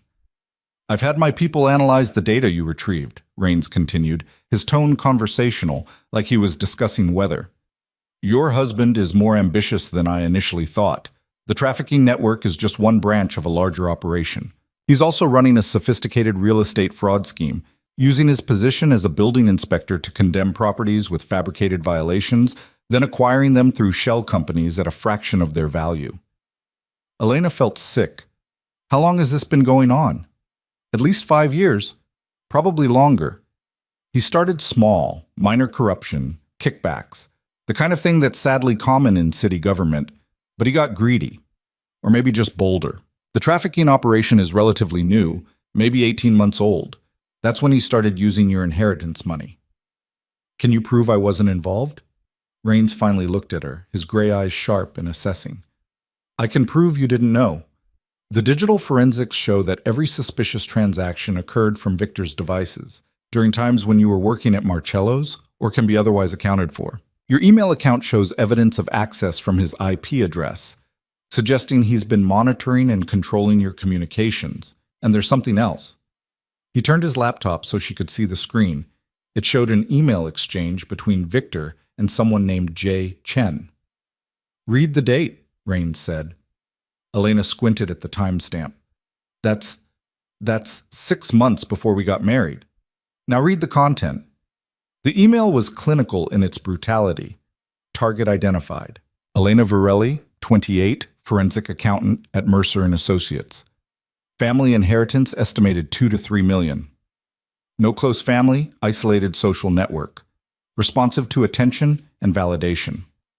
Recommend standard approach. Charm offensive, rapid courtship, financial enmeshment. Timeline. Engagement within 6 months, marriage within 12. The words swam in front of Elena's eyes. "He planned it, all of it. He targeted me for my inheritance." "He ran a con," Raines said quietly. "An exceptionally long, exceptionally cruel con. Every moment of your relationship has been calculated exploitation." Elena thought she might vomit. 3 years of marriage, 3 years of believing that despite the abuse, despite the control, Victor had loved her once, that something about her had been worth loving, even if he'd twisted it into something ugly. But it had all been fake. Every smile, every compliment, every moment of tenderness, all of it had been performance, strategy, manipulation in service of stealing her inheritance and framing her for his crimes. "I need to sit down," she whispered, then realized she was already sitting. I can't." "Breathe," Raines said, his voice cutting through the spiral. "In for 4, Hold for 4, out for 4. Do it. Elena forced herself to breathe, to count, to anchor herself in something other than the screaming realization that her entire adult life had been a lie. Better? Rains asked after a minute. No, but I'm functional. That's all we need right now. He closed the laptop. Here's what happens next. My team is building a comprehensive case that separates you from Victor's crimes while documenting everything he's done. We're coordinating with federal investigators who've been tracking the trafficking network but didn't know about Victor's involvement. When we move fast and we move hard. He won't have time to destroy evidence or hurt you. When? Soon. Days, not weeks. But we need to get you somewhere safe first. Elena shook her head. I can't just disappear. He'll know something's wrong. He'll what? Get violent? Elena, he's been violent for years. The only difference is that now you're planning to fight back, and that terrifies you more than compliance ever did. The accusation stung because it was true. Some terrible part of Elena had made peace with being Victor's victim because at least she understood those rules, knew how to navigate that reality. Fighting back meant stepping into unknown territory where the rules didn't exist and the outcome was uncertain. I'm scared, she admitted. Good. Fear keeps you alert. Fear keeps you alive. What will get you killed is hesitation. Rains leaned forward slightly. I have a safe house in Fells Point. Small apartment, discreet building, security I trust. You can stay there while we finalize everything. Pack one bag, leave during one of Victor's inspection runs, text him that you're visiting a friend in D.C. for a few days. By the time he realizes something's wrong, you'll be untouchable. What if he comes after me anyway? Then he deals with me. The words were delivered with such casual certainty that Elena almost believed them. I've built my reputation on protecting what's mine. You're under my protection now. Anyone who tries to hurt you answers to me. I'm not yours, Elena said, some spark of her old self flaring to life. Rain smiled, the expression transforming his face into something almost warm. No, you're not. Poor phrasing. Let me rephrase. You've asked for my help, and I've agreed to provide it. Part of that help is ensuring your physical safety. Better? Better. Then we have a deal?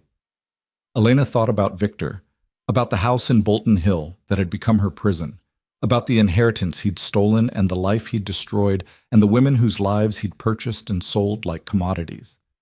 She thought about the email that proved she'd never been anything but a mark, a target, a resource to be exploited. And she thought about the woman she'd been before Victor, confident, capable, smart enough to graduate top of her class and build a career she'd loved.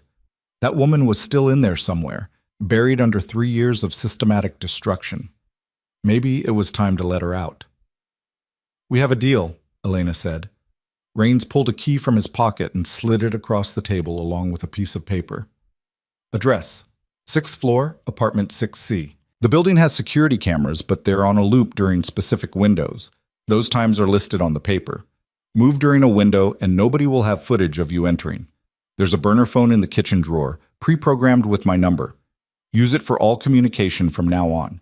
Your regular phone stays with you for now. We need Victor to think everything's normal for a few more days. Elena pocketed the key and paper. What do I tell him? About today? Nothing. Your car will be ready in an hour. The check engine light issue was minor, already fixed. You spent the time at a coffee shop reading one of your library books. Boring, routine, exactly what Victor expects. You've thought of everything. I've been planning operations since I was 22 years old. This is what I do. Rain stood, gathering his papers. Go home tonight. Act normal. Pack your bag tomorrow during his inspection run. Move to the safe house during the listed window. And Elena? Yes? Don't say goodbye to anyone. Don't give him any warning. Just disappear. He walked away, leaving Elena sitting at the library table with a key that felt like both a promise and a threat burning in her pocket. She had 24 hours to pack up the fragments of her destroyed life and trust that a criminal she barely knew could deliver the justice the system never would. 24 hours to become someone brave enough to fight back. 24 hours until everything changed. Elena drove home from the auto shop with the key to apartment 6C pressed against her thigh like a talisman. The November sun was already sinking toward the horizon, painting Baltimore's skyline in shades of amber and rust. She'd memorized the address Raines had given her, burned the paper in a gas station bathroom, and flushed the ashes. The instructions about security camera windows were etched into her mind. Tuesday 2 to 2:15 p.m., Thursday 11:30 to 11:45 a.m., Saturday 6 to 6:15 a.m. Tomorrow was Tuesday. She had less than 24 hours. Victor's car was already in the driveway when she pulled up. Elena's stomach clenched. He wasn't supposed to be home until 6. She checked her phone, 4:47 p.m., over an hour early. She gathered her purse and the library books she'd used as props and walked into the house with her explanation ready. The check engine light, the boring wait at the auto shop, the coffee and reading to pass the time. Simple. Verifiable. Exactly what Victor would expect. He was in the kitchen, leaning against the counter with his arms crossed and his phone in his hand. The muscle in his jaw was twitching. "You're home early," Elena said, keeping her voice light despite the warning bells screaming in her head. "Where were you?" Not a greeting, not an explanation for his early arrival, just the question, delivered in that too calm tone that meant danger. Auto shop. "The check engine light came on last week, remember? You scheduled the appointment." She set down her books and purse, careful to maintain casual body language. "They said it was just a sensor issue, already fixed." "Show me the receipt." Elena's mind went blank. Receipt. She should have a receipt. Normal people got receipts from auto shops, but she'd been so focused on getting to the library, on meeting Raines, that she hadn't thought. "I didn't get one," she said, thinking fast. "They said they'd email it. Something about their printer being broken." Victor's eyes narrowed. "Convenient. I can call them if you want. Ask them to send it now." "I already called them." He pushed off from the counter, moving closer. "Talked to a mechanic named Ray. Very helpful. Confirmed you were there from 1:45 to 3:30. 2 hours. Just like they estimated." Relief flooded through Elena. Raines's people had covered every detail. "See? I told you." "What I don't understand," Victor continued, his voice dropping lower, "is why your phone's location history shows you at the Central Library from 2:15 to 3:45. The relief turned to ice in her veins. "That's not possible," she said, even as her mind raced. The burner phone. She was supposed to use the burner phone, but Raines had told her to keep her regular phone, had said Victor needed to think everything was normal. "I thought maybe there was a mistake. GPS errors happen, so I checked the library's security footage." Victor pulled up something on his phone, turned it to face her. "Care to explain this?" The image showed Elena walking through the library's main entrance, timestamp 2:17 p.m., clear as day, undeniable. She scrambled for an explanation that wouldn't immediately condemn her. "I got an Uber from the shop. I was bored and I wanted something else to read, so I went to the Central branch instead of waiting around the auto shop. Is that a crime?" "You lied about it." "I didn't lie. I just didn't mention it because it wasn't important." "Everything you do is important, Elena. Every choice you make, every place you go, every person you interact with. We've discussed this." Victor set his phone down with deliberate precision. "Who did you meet?" "Nobody. I was reading." "For an hour and a half?" "It's a library. That's what people do there." "Show me your library card activity. Show me what you checked out." Elena pulled her library card from her wallet with shaking hands. She hadn't checked out anything at the Central branch, hadn't even thought about maintaining that part of the cover story. Victor took the card, pulled out his phone again, and navigated to the library's website. His fingers moved quickly across the screen, accessing her account with a password she hadn't known he had. Last activity was Sunday, at the Bolton Hill branch, where you checked out. He squinted at the screen. 2 mystery novels. Nothing today, nothing at Central. "I was just browsing. I didn't find anything I wanted." "You expect me to believe you took an Uber across town to browse for 90 minutes without checking out a single book?" "I was reading magazines. They don't require checkout." "Which magazines?" "I don't remember. Architecture maybe, or design? Does it really matter, Victor?" "Yes," he said quietly, dangerously. "It matters, because you're lying to me. Again. And I'm starting to wonder what else you're lying about." Elena forced herself to meet his eyes, to project innocence and confusion instead of the terror clawing up her throat. I'm not lying. I went to the library because I was bored, that's all. I'm sorry I didn't tell you, but it honestly didn't seem worth mentioning. Victor studied her for a long moment. Then he reached out and grabbed her purse from the counter, upended it onto the kitchen table. The contents spilled out: wallet, phone, lip balm, a crumpled tissue, loose change, her keys. And there, among the debris, the key to apartment 6C that Rains had given her, distinctly different from her other keys. Newer, unmarked. Victor picked it up. What's this? Elena's heart stopped. I don't know. Maybe something from the auto shop? Sometimes they give you temporary keys when they work on your car. Ray didn't mention anything about keys. Victor held it up to the light, examining it. This is a residential key. Apartment building, if I had to guess. Modern lock, probably installed within the last 5 years. Then, I don't know where it came from. Maybe it's been in my purse for weeks and I never noticed. Maybe. Victor pocketed the key. Or maybe you've been making plans, meeting people, arranging things behind my back. That's crazy. Who would I even meet? You've made sure I don't know anyone in this city. The words came out sharper than she'd intended, edged with the bitterness she usually worked so hard to hide.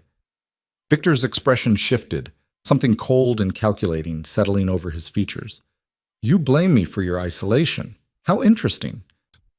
He walked to the kitchen drawer, the one where he kept various tools and odds and ends, pulled out a small black device Elena didn't recognize.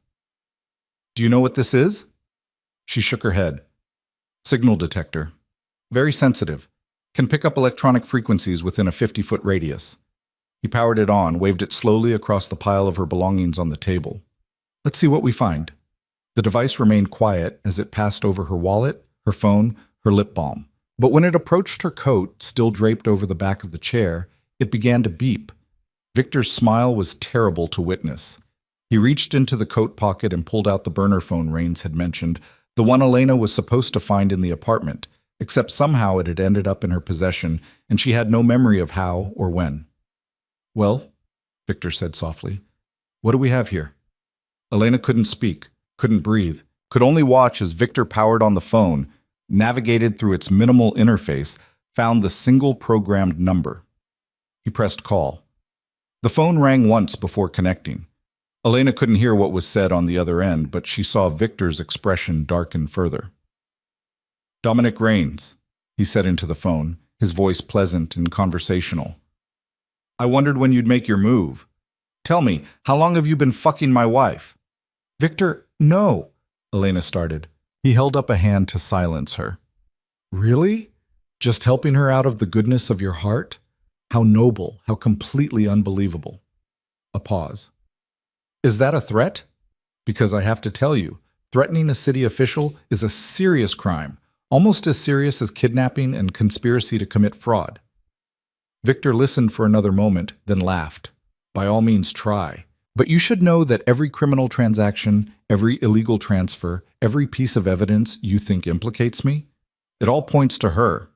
She's the account holder. She's the signatory. She's the one who inherited dirty money and laundered it through my network. I'm just the honest husband who discovered his wife's crimes and reported them to the authorities.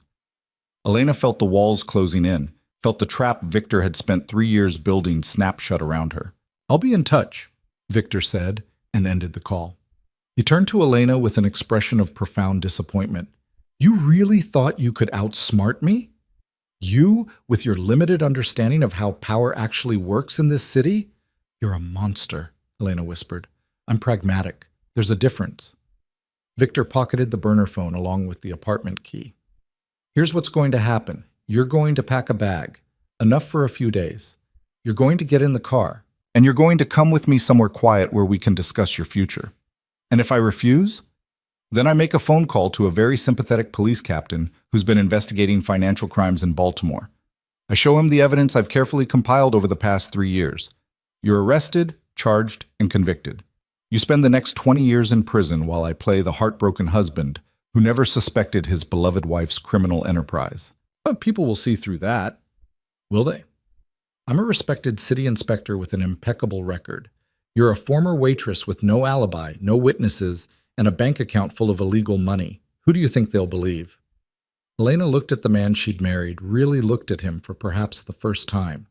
saw the calculation in his eyes, the complete absence of anything resembling love or remorse. He'd never been human to her, just a role he'd played with exceptional skill. "You won't get away with this," she said. "I already have. You just haven't accepted it yet." Victor moved toward her, and Elena instinctively backed away. "Don't make this harder than it needs to be. Pack your bag. Get in the car. We'll work something out that keeps you alive and me in control. It's the best deal you're going to get." The doorbell rang. Victor froze. "Are you expecting someone?"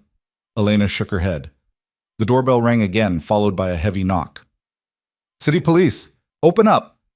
Victor's mask of control slipped for just a moment, confusion and rage warring across his features. Then it snapped back into place, and he was once again the concerned citizen, the cooperative official. He opened the door to reveal two uniformed officers and a woman in a dark suit holding a badge. "Victor Hale?" the woman asked. "That's me. How can I help you, Detective?" "Detective Sarah Chen, Baltimore PD Financial Crimes Unit. We have a warrant to search the premises and seize all electronic devices and financial records." She handed him a document. "You're also being asked to accompany us downtown for questioning regarding allegations of money laundering, fraud, and human trafficking." Victor's face went pale. "This is outrageous." "On what evidence?" "Anonymous tip corroborated by federal investigators." "You have the right to remain silent." "I know my rights," Victor snapped. He looked past the detective to Elena, standing frozen in the kitchen doorway. "This is your doing. You and your criminal boyfriend." "Sir, I'm going to need you to step outside," Detective Chen said firmly. "I want my lawyer." "You can call them from the station. Officers, take Mr. Hale into custody. Process him and transport him downtown." The uniformed officers moved in, one of them producing handcuffs. Victor didn't resist, but the look he gave Elena as they led him past her held a promise of retribution that made her blood run cold. "This isn't over," he said quietly. "You have no idea what you've started." Then he was gone, loaded into the back of a police cruiser while neighbors started emerging from their houses to watch the spectacle. Detective Chen approached Elena with an expression that was professionally neutral, but not unkind. "Monsieur Hale, I'm going to need you to answer some questions as well." "Am I under arrest?" "Not at this time, but we'll need your full cooperation as we investigate your husband's activities." "I want a lawyer too." Chen nodded. "That's your right. In the meantime, I'd suggest you find somewhere else to stay. This house is a crime scene now. We'll be processing it for the next several days." Elena watched as more police vehicles arrived, as officers began carrying out boxes of evidence, as her life was dismantled piece by piece in front of the watching neighbors. She should feel relief, should feel vindicated, should feel something other than the numbness spreading through her chest. Her phone buzzed. A text from an unknown number. "Car waiting at the corner. Black SUV. Get in." Elena looked up and down the street. Sure enough, a black SUV with tinted windows idled at the corner, exactly where the text had indicated. "Detective Chen?" Elena said. "I need to collect some personal items if I'm going to leave." "Make it quick. Take only what you need immediately. Everything else is evidence." Elena went upstairs to the bedroom she'd shared with Victor for 3 years. She pulled a duffel bag from the closet and started throwing clothes into it. Practical things, warm things, nothing that carried memories of the woman she'd been when she'd lived in this house. She grabbed her laptop, her phone charger, the few pieces of jewelry that had belonged to her grandmother. In the bathroom, she paused at the mirror. The woman looking back was still a stranger, still too thin and too scared. But there was something different now, a hardness in her eyes that hadn't been there before, the beginning of something that might eventually become strength. Elena shouldered the duffel bag and walked back downstairs. Detective Chen was directing officers, marking evidence, maintaining the professional efficiency of someone who'd done this 100 times before. "I'm leaving," Elena said. "How do I reach you if I have information?" Chen handed her a business card. "Call that number anytime, and Mrs. Hale? You might want to consider getting your own attorney, someone not connected to your husband, just in case." "In case of what?" "In case the evidence suggests you were more involved than you claim." The words hit like a physical blow. Elena wanted to scream that she'd been a victim, that Victor had orchestrated everything, that she'd had no idea, but the detective's expression suggested she'd heard it all before, from people far more convincing than Elena. Instead, Elena just nodded and walked out of the house in Bolton Hill for the last time. The black SUV's passenger door opened as she approached. Elena climbed in, not knowing who she'd find in the driver's seat, but no longer caring. Anywhere was better than watching her prison get dismantled by strangers. Dominic Raines sat behind the wheel, his expression grim. "Are you hurt?" "No." "Did Victor threaten you?" "Yes, but the police showed up before he could do anything." Elena dropped her duffel bag at her feet. "How did you arrange that? The warrant, the arrest, that all happened impossibly fast." "I told you I was coordinating with federal investigators. They've been building a case against the trafficking network for months. All I did was point them toward Victor as a key player and provide evidence that corroborated their existing investigation." Raines pulled away from the curb, driving with the kind of careful attention that suggested he was watching for tails. "The local detective, Chen, she's good people. Not on my payroll, not corruptible, but smart enough to recognize credible evidence when she sees it. Victor said all the evidence points to me, that I'm the one who'll go to prison. Victor's wrong. My forensic accountants have been working around the clock to build a paper trail that proves you were a victim, not a participant. Every transaction, every forged signature, every piece of digital evidence, it all demonstrates a pattern of identity theft and financial abuse. You're not going to prison, Elena. But I heard what Chen said, about getting my own lawyer, about me being more involved than I claim. That's standard procedure. She has to investigate all possibilities. But trust me, the evidence will exonerate you." Elena wanted to believe him, wanted to trust that the nightmare was ending instead of just transforming into something new. But 3 years of living with Victor had taught her that trust was dangerous, that hope was a weapon people used against you. "Where are we going?" she asked instead. "Somewhere safe. Somewhere Victor can't reach you even if he makes bail." "Will he make bail? For trafficking charges?" "Depends on his lawyer and the judge. But even if he does, he'll be under surveillance. The FBI doesn't let suspected traffickers walk around freely." Raines navigated through Baltimore's evening traffic with the ease of someone who knew every shortcut and back road. "You did well today, keeping your composure when he confronted you, not breaking when he tried to intimidate you. That took courage." "I was terrified." "Courage isn't the absence of fear. It's acting despite it." They drove in silence for a while, leaving the familiar streets of Bolton Hill behind, heading toward the waterfront. Elena watched the city transform from residential to commercial to industrial, the landscape changing with each passing mile. Finally, Raines pulled into an underground parking garage beneath a modern high-rise.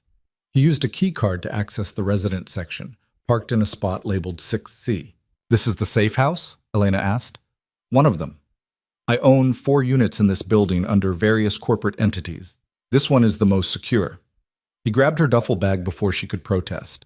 "Come on, let's get you settled." The elevator required another key card to access the 6th floor.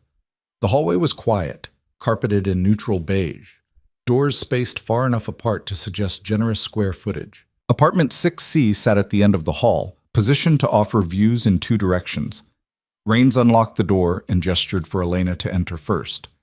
The apartment was larger than she'd expected. Open floor plan, modern kitchen with stainless appliances, floor-to-ceiling windows overlooking the harbor. The furniture was minimal but expensive, all clean lines and neutral colors. It looked like a hotel suite designed by someone with excellent taste and unlimited budget. "Guest room is through there," Raines said, pointing to a hallway. "Bathroom is stocked with basics. Kitchen is fully equipped. There's a laptop on the desk with secure internet access. Use that for any research or communication, not your personal devices." Elena set down her purse and turned to face him. "Why are you doing this?" "I told you." "No, not the story about your mother and your father. The real reason. You've spent money, time, resources on someone who can't possibly repay you. You've put yourself and your organization at risk by going after a city official. Why?" Raines was quiet for a long moment. Then he walked to the windows, looking out at the harbor where boats bobbed in their slips, and the city lights were beginning to sparkle in the dusk. "Because I can," he said finally. "Because I have power and money and influence, And if I don't use them for something other than accumulating more power and money and influence, what's the point? My father was a monster who used his position to hurt people. I refuse to be the same kind of monster wearing different clothes. So I'm what? Your redemption project? You're someone who deserves better than what life has given you. Someone who's smart enough and strong enough to survive 3 years of systematic abuse and still have the courage to fight back. That's not common, Elena. Most people break. You bent, but you didn't shatter. He turned from the window to look at her directly. I'm not your savior. I'm just someone with resources who's willing to use them on your behalf. What you do with that help is entirely up to you. Elena sank onto the couch, exhaustion hitting her all at once. What happens now? Now you rest, eat something, take a shower, let your nervous system realize you're safe for the first time in years. Rains moved toward the door. I'll be back tomorrow morning with updates on Victor's case. In the meantime, there's a panic button by the front door. Press it if you feel threatened, and my security team will be here in under 3 minutes. Don't answer the door for anyone except me. Don't use your personal phone for anything sensitive. Don't contact anyone from your old life. I don't have an old life. Victor made sure of that. Then this is your chance to build a new one. He paused at the door. You're stronger than you think, Elena. You're just going to have to learn to believe it. After he left, Elena sat in the silent apartment and tried to process everything that had happened. 24 hours ago, she'd been trapped in a house with a man who'd orchestrated her entire life as an elaborate con. Now Victor was in police custody, she was in a safe house owned by a criminal, and her future was a blank page that terrified and exhilarated her in equal measure. She walked to the windows and looked out at Baltimore's harbor. Somewhere out there, Victor was sitting in an interrogation room, probably spinning lies and building defenses and planning his counterattack. He wouldn't go down easily. Men like him never did. But for the first time in 3 years, Elena wasn't alone in the fight. She pulled out her phone and stared at Detective Chen's business card. The smart thing would be to call, to cooperate fully, to distance herself from Dominic Raines and his criminal connections before they dragged her down too. But Chen had looked at her with suspicion, had implied that Elena might be complicit in Victor's crimes despite everything she'd endured. The legal system, the proper channels, the official route. None of it had protected her when she'd needed protection. None of it would believe her story without the evidence Raines's people had compiled. Elena set down the phone without making the call. She opened the laptop Raines had mentioned, found it already connected to a secure network. For a moment, she considered searching for information about Dominic Raines, learning more about the man who'd appointed himself her protector. But exhaustion was pulling at her, making her eyes heavy and her thoughts slow. Instead, she found the guest room, neat and impersonal as a hotel, and collapsed onto the bed still fully dressed. Sleep claimed her almost immediately, pulling her down into darkness where Victor's voice couldn't follow and fear couldn't find her. When she woke, sunlight was streaming through unfamiliar windows and someone was knocking on the apartment door. Elena sat up, disoriented, her heart hammering before she remembered where she was and why. The knocking continued, firm but not aggressive. Elena crept to the door and checked the peephole. Dominic Raines stood in the hallway holding 2 coffee cups and a paper bag that smelled like fresh pastries. She unlocked the door and let him in. "Morning," he said, handing her a coffee. "Wasn't sure how you take it, so I got it black with cream and sugar on the side." "Black is fine." Elena took the cup gratefully, the warmth seeping into her hands. "What time is it?" 9:30. "I let you sleep. Figured you needed it." He set the pastries on the kitchen counter. "We need to talk about what happens next." Elena followed him to the small dining table, her stomach knotting with anxiety. Did something happen with Victor's case? Victor made bail. $2 million posted by an attorney named Richard Voss, who specializes in defending city officials. He's out as of 7 this morning. The coffee turned bitter in Elena's mouth. He's free? With significant restrictions. Ankle monitor, travel limitations, regular check-ins with a monitoring officer. He can't leave Maryland, can't access his office computer or city hall, and he's prohibited from contacting you directly or through intermediaries. Raines pulled out his phone and showed her a news article. It made the morning papers. City inspector arrested in trafficking scheme. Victor's face is all over the news. His reputation is destroyed. Elena read the article, which detailed the charges without naming her specifically. It says the inspector's wife is cooperating with investigators. That makes it sound like I knew something. That's spin from Victor's legal team. They're trying to muddy the waters, create reasonable doubt by suggesting you were involved. Rains took a sip of his own coffee, which is why you need to get ahead of this. Make a formal statement to the police. Cooperate fully with Detective Chen. Establish yourself as a victim before Victor's narrative takes hold. I thought you said your evidence would exonerate me. It will. But evidence doesn't matter if public opinion convicts you first. Baltimore is a small city in the ways that matter. Reputations are built and destroyed in weeks, not months. You need to control the narrative. Elena's hands tightened around her coffee cup. I don't know how to do that. That's why I'm here. Rains pulled a business card from his pocket and slid it across the table. Margaret Reeves, best defense attorney in Maryland. She's expecting your call this morning. She'll coordinate with the prosecutors, manage your statement to police, and make sure everything you say helps rather than hurts your case. I can't afford an attorney like that. You don't need to. I've already retained her services. Dominic, don't argue. This is non-negotiable. You need proper legal representation, and Margaret is the best. He leaned back in his chair. Besides, think of it as an investment in justice. Victor spent 3 years building a cage around you. The least I can do is help you build the case that puts him in an actual cage. Elena looked at the business card, at the elegant lettering, and the address in Baltimore's most expensive legal district. What do I owe you for all this? There has to be something you want in return. There is. Rains met her eyes directly. I want you to survive this. I want you to rebuild your life into something worth living. I want you to prove that bastards like Victor don't always win. He paused. And someday, when you're strong enough and stable enough and free enough to choose, I want you to help the next woman who spills coffee on me and has bruises she tries to hide. Pass it forward. That's all I ask. The simplicity of it was somehow more devastating than if he'd demanded money or loyalty or anything else she could quantify and repay. He was asking her to become the kind of person who helped others, who used her pain for purpose, who transformed victimhood into strength. I don't know if I can be that person, Elena said quietly. You already are. You just don't see it yet. Rains stood. Call Margaret. Make the appointment. Tell the police everything. And Elena? Yes? When you tell your story, don't minimize what he did.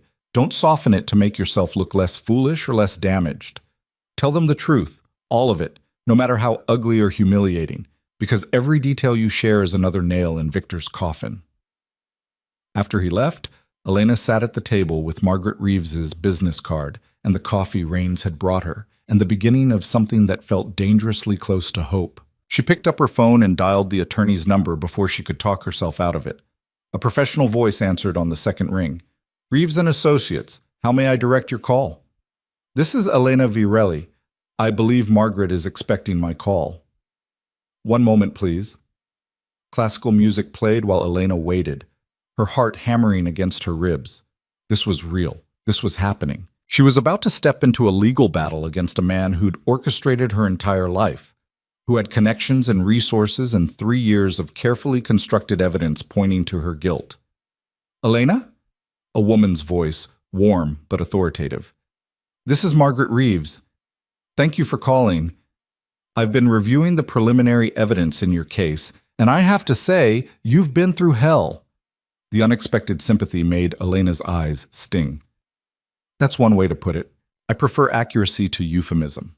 Your husband is a sociopath who targeted you for financial exploitation and framed you for his own criminal enterprise. That's not a marriage. That's a long-form assault. Papers rustled on the other end of the line. Now here's what we're going to do. I'm going to coordinate with the prosecutors and set up a formal interview with Detective Chen for tomorrow morning. You'll tell them everything, the abuse, the isolation, the financial control, all of it. I'll be there to make sure you don't inadvertently incriminate yourself. Then we'll start building the affirmative case that proves you were a victim, not an accomplice. What if they don't believe me? They will. Because Dominic's forensic team has provided documentation that supports every element of your story. You're not asking them to take your word for it. You're showing them proof. Margaret's voice softened slightly. Elena, I know this is terrifying, but you're not alone anymore. You have an entire team working to make sure justice is served. All you have to do is tell the truth and let us handle the rest. Okay. Elena whispered. Okay. What time tomorrow? 10 a.m. Baltimore Police Headquarters, downtown. I'll meet you in the lobby at 9:45. Dress conservatively, minimal makeup, no jewelry except maybe a simple necklace. We want you to look sympathetic, not wealthy. I am sympathetic. I don't have anything except what I grabbed in a duffel bag yesterday. Even better, wear whatever feels most like yourself. The goal is authenticity, not performance. Margaret paused. One more thing, don't talk to any reporters. Don't post on social media. Don't discuss the case with anyone except me and Dominic. Victor's team will be looking for any statement they can twist against you. Give them nothing. After she hung up, Elena sat in the silent apartment and tried to imagine walking into a police station to describe the worst years of her life to strangers. Tried to imagine sitting across from Detective Chen and admitting that she'd been stupid enough, desperate enough, broken enough to stay with a man who'd systematically destroyed her. The shame was overwhelming, but underneath it, smaller and harder, was the beginning of anger. Victor had stolen 3 years of her life, had targeted her, manipulated her, isolated her, and used her as a pawn in his criminal enterprise. He'd taken the inheritance her grandmother had worked a lifetime to build and turned it into blood money that funded human trafficking. And now he was out on bail, probably sitting in some lawyer's office, spinning stories about his innocent involvement and his criminally ambitious wife. Elena walked to the windows and looked out at Baltimore's harbor, at the city where Victor had built his perfect reputation and his hidden empire. Somewhere out there, young women were trapped in situations they couldn't escape, suffering because men like Victor saw them as commodities instead of people. She thought about Raines's words. Someday, when you're strong enough, help the next woman. Maybe that started here. Maybe telling her story to the police wasn't just about clearing her own name. It was about making sure Victor's entire network was exposed and dismantled. Every person he'd worked with, every transaction he'd facilitated, every victim he'd harmed. Elena pulled out the laptop and started writing. Not a legal statement. Margaret would help her with that tomorrow. This was something else. A timeline of her marriage, from the first charming date to the last terrifying confrontation. Every instance of control, every escalation of abuse, every red flag she'd ignored because she'd wanted so desperately to believe someone could love her. The words poured out, raw and painful and honest. She wrote until her hands cramped and her eyes burned. Wrote until the shame started transforming into something cleaner and sharper. By the time she finished, it was past midnight. The document was 12 pages long, single-spaced, chronicling 3 years of systematic destruction in brutal detail. Elena saved it with a simple title, The Truth. Then she crawled into bed and slept dreamlessly for the first time in years, her laptop beside her holding evidence of her own survival. Morning came too quickly. Elena woke to her alarm at 8 a.m., her stomach already churning with anxiety about the interview ahead. She showered in the unfamiliar bathroom, dressed in the simplest clothes she'd packed, dark jeans and a cream sweater that had been her grandmother's, and stared at her reflection while trying to recognize the woman looking back. The bruises on her wrists had faded to shadows, barely visible unless you knew to look for them. But the damage Victor had done ran deeper than anything that showed on skin. Elena could see it in the tension around her eyes, the way she held her shoulders slightly hunched, as if perpetually bracing for impact, the flatness in her expression that came from years of learning not to show emotion that could be used against her. She applied minimal makeup as Margaret had suggested, just enough to look put together without seeming like she was trying too hard. The goal was authenticity, the lawyer had said. The goal was truth. Elena gathered her laptop with the 12-page document she'd written and headed to the door, then stopped. The panic button Raines had shown her sat innocuously by the entrance, a simple device that could summon help in under 3 minutes. She'd never needed it, but knowing it was there had let her sleep through the night without jumping at every sound. The black SUV was waiting in the parking garage when she emerged from the elevator. A different driver this time, a woman in her 40s with sharp eyes and a professional demeanor who introduced herself simply as Marie and said nothing else during the 20-minute drive to police headquarters. Margaret Reeves was already waiting in the lobby when Elena arrived at 9:45. She was younger than Elena had expected, maybe 50, with silver hair cut in a sharp bob and a designer suit that probably cost more than Elena had earned in 6 months of waitressing. But her handshake was warm and her smile genuine as she pulled Elena aside. "How are you holding up?" Margaret asked. Terrified. Good. That means you understand the stakes. Margaret guided her toward a seating area away from the main traffic. Detective Chen is going to ask you a lot of questions. Some of them will feel invasive or humiliating. Answer them anyway. Don't minimize what happened, don't try to protect Victor, and don't worry about how you look. The truth is your best defense. What if I start crying or can't finish a sentence? Then you cry and you take your time. Emotion isn't weakness in this context. It's proof that what happened to you was real and devastating. Margaret opened her briefcase and pulled out a folder. I have copies of the timeline you wrote last night. Dominic sent it to me. It's remarkably detailed and will be very useful in corroborating your statement. Elena flushed. I didn't know he'd share that. It was just, I needed to get it out of my head. It's powerful evidence. Shows a consistent pattern of abuse and control over an extended period. May I use it during the interview? If you think it will help? It will. Margaret checked her watch. Ready? Elena wasn't. Would never be ready to walk into a police station and expose every humiliating detail of her failed marriage to strangers. But she nodded anyway because the alternative was letting Victor win, and she'd already decided that wasn't an option. Detective Chen met them in the lobby, her expression professionally neutral. She led them through security, up an elevator, down a hallway lined with offices and interview rooms. The space Chen directed them into was small and windowless, dominated by a table and 4 chairs. A camera mounted in the corner blinked with a red recording light. Everything we discuss will be recorded, Chen said as they settled into chairs. You're not under arrest and you're free to leave at any time. Your attorney can stop the interview if she feels any questions are inappropriate. Understood? Understood, Elena said, her voice steadier than she felt. Chen opened a folder and pulled out several photographs, spreading them across the table. They showed the Bolton Hill townhouse, Victor's office, the computer Elena had accessed with the flash drive. Let's start with what you know about your husband's activities. When did you first become aware that Victor Hale was involved in criminal enterprises? Elena took a breath and started talking. She described finding the files on Victor's computer, the email proving he'd targeted her for her inheritance, the trafficking documentation, and shell company transfers. She explained about the flash drive, about Dominic Raines offering to help, about the desperate calculation that had led her to steal evidence from her own husband. Margaret interjected occasionally to clarify a point or redirect a question that strayed too close to asking Elena to speculate rather than report facts. But mostly she let Elena speak, let the story unfold in all its ugly detail. Why didn't you go to the police immediately when you discovered the files? Chen asked.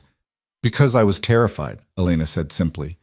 Victor had spent 3 years convincing me that I was invisible, that nobody would believe me, that any attempt to expose him would only make things worse, and he'd set everything up to look like I was the criminal, not him. I thought if I went to the police, I'd be the one arrested. So you went to Dominic Raines instead, a known criminal with ties to organized crime in Baltimore. Margaret's hand touched Elena's arm in warning, but Elena didn't need the reminder to be careful. I went to the only person who'd offered to help, who seemed to understand what I was dealing with and had resources to fight back. Did it occur to you that Raines might have his own agenda? That helping you could serve his interests in ways you don't understand? Of course it occurred to me. I'm not stupid, detective. But I was out of options and out of time. Victor was escalating. I could feel it. If I'd waited for official channels to maybe possibly believe me someday, I'd probably be dead. Chen's expression didn't change, but something flickered in her eyes that might have been respect. Tell me about the abuse. How long had it been going on? This was harder. Elena had written about it in her timeline, had organized the incidents chronologically and dispassionately. But saying the words out loud, watching Chen take notes while the camera recorded everything, that made it real in a way that felt like being flayed alive. She talked about the first time Victor had grabbed her wrist hard enough to leave marks, how he'd apologized so profusely that she'd convinced herself it was an accident, about the gradual isolation, the monitoring, the financial control disguised as helpfulness, about the bruises that came more frequently, always carefully placed where clothes would hide them, about the night he'd held her head underwater in the bathtub for 10 seconds, while explaining that accidents happened in homes all the time, that she should be more careful. Why didn't you leave? Chen asked, and Elena heard the question she'd been asking herself for 3 years. Where would I go? He'd alienated my family, destroyed my friendships, taken my career. I had no money he didn't control, no place he couldn't find me, no one who would believe me over him. Elena's voice cracked, and some part of me still thought it was my fault, that if I just tried harder, was better, more perfect, he'd go back to being the man I thought I'd married. Did you ever fight back? Physically defend yourself? Once, early on, he'd grabbed my arm during an argument and I pushed him away. He fell against the kitchen counter. Elena closed her eyes, remembering. He used it against me for months, told me I was violent, unstable, dangerous, threatened to call the police and report that I'd assaulted him. I never fought back again. Margaret leaned forward. Detective, I think we've established a clear pattern of domestic abuse and psychological manipulation. Can we move on to the financial crimes? In a moment.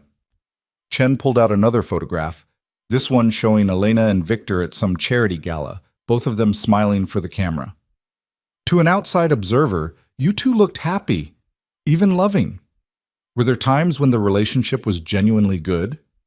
Elena stared at the photograph, at the woman she'd been in that moment, perfectly dressed, perfectly made up, wearing the smile Victor had taught her to produce on command. No, she said quietly. That's the thing people don't understand about abuse. It's never good. It's just periods of less bad that you mistake for happiness because you're so desperate for relief. The interview continued for 2 more hours.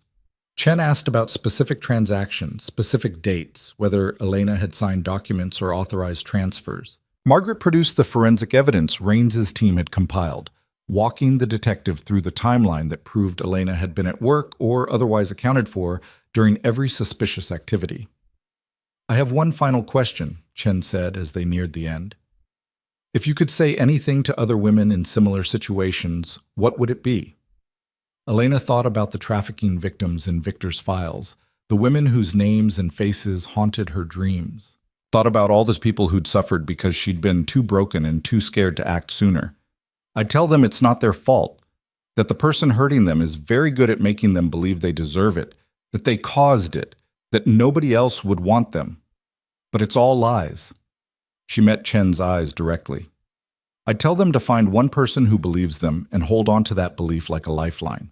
Because you can't escape a cage when you can't see the bars. Chen closed her folder. Thank you for your cooperation, Mrs. Hale. We'll be in touch if we have additional questions. What happens now? Elena asked. Now we continue building the case against your husband. The federal investigators are coordinating with our department to dismantle his entire network. It's going to take months, maybe years. But I can tell you this. Chen's professional mask slipped slightly, showing something almost warm underneath. You're not going to be charged with anything. The evidence clearly establishes you as a victim. You're free to rebuild your life. The word should have brought relief, should have felt like vindication. Instead, Elena just felt hollow, scraped clean of everything except exhaustion. Margaret walked her out of the police station, through the gauntlet of reporters who'd somehow learned about the interview and were shouting questions Elena didn't answer. The SUV was waiting at the curb, Marie already behind the wheel. You did beautifully, Margaret said before Elena climbed in. I know it didn't feel that way, but you were credible and sympathetic and entirely believable. Victor's legal team is going to have a very hard time painting you as a co-conspirator after that testimony. What about his trial? Will I have to testify again? Almost certainly, but we'll prepare you thoroughly.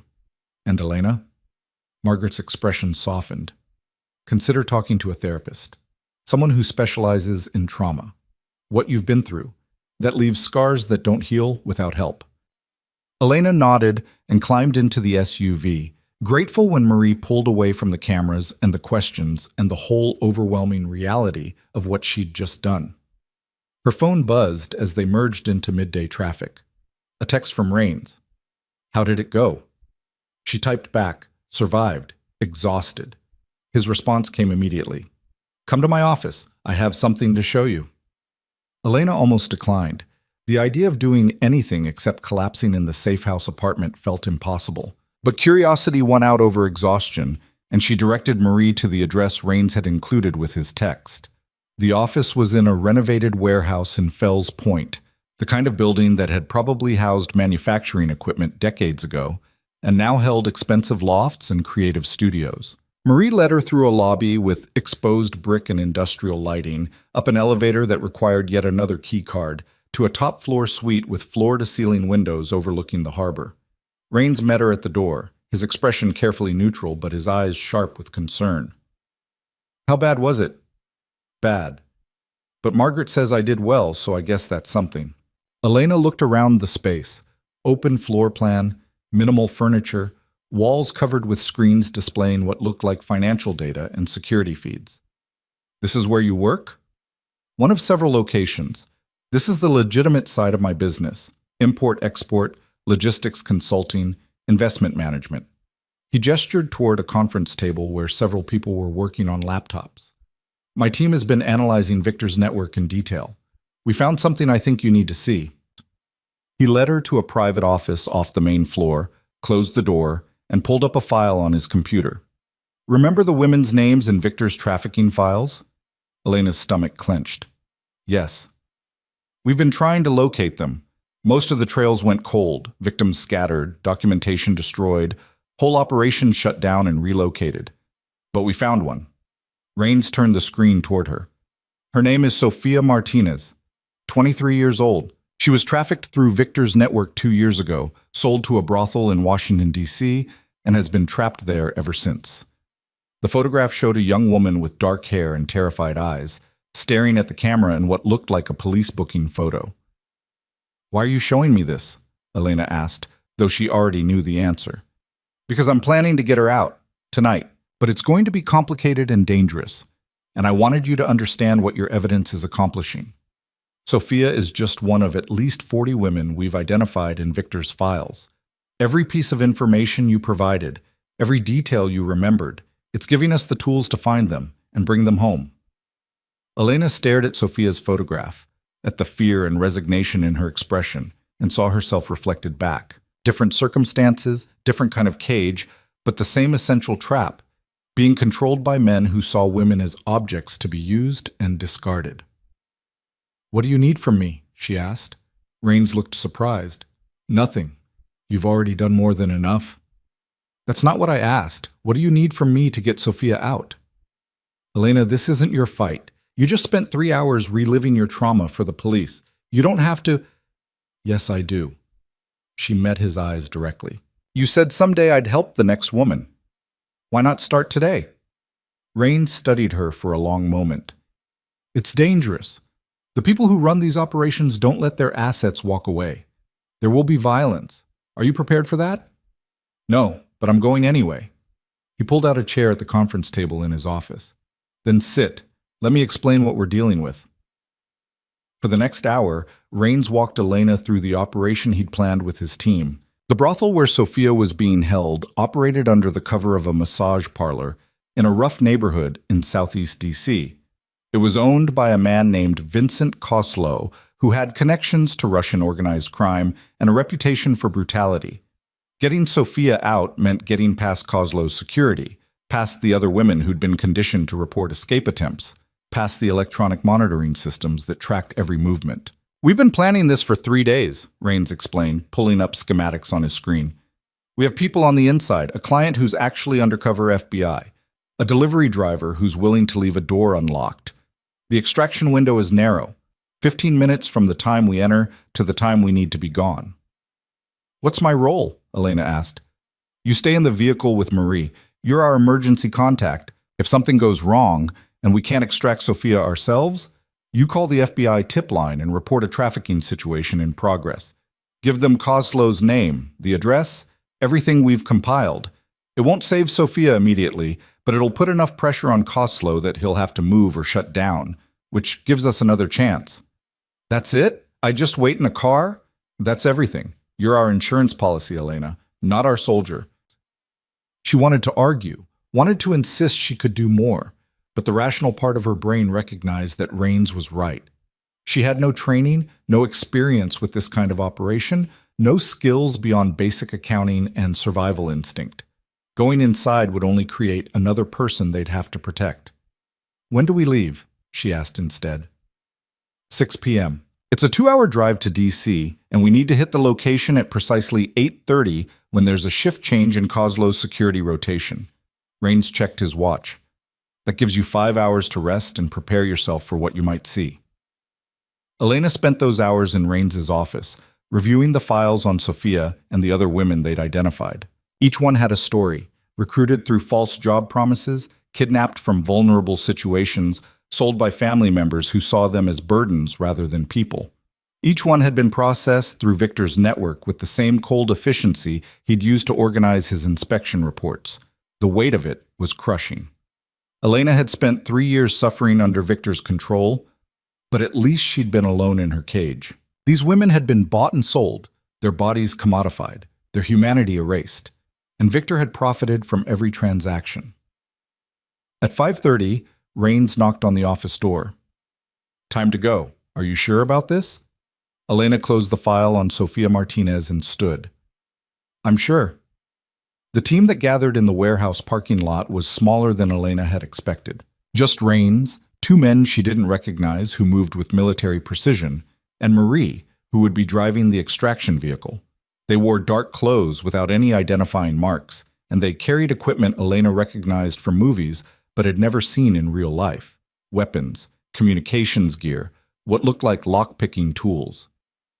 "Remember," Rains said to Elena as they loaded into 2 separate vehicles, "you stay with Marie. No matter what you hear on the comms, no matter what seems to be happening, you do not leave the vehicle unless I explicitly tell you to. Understood?" "Understood." The drive to DC was tense and silent.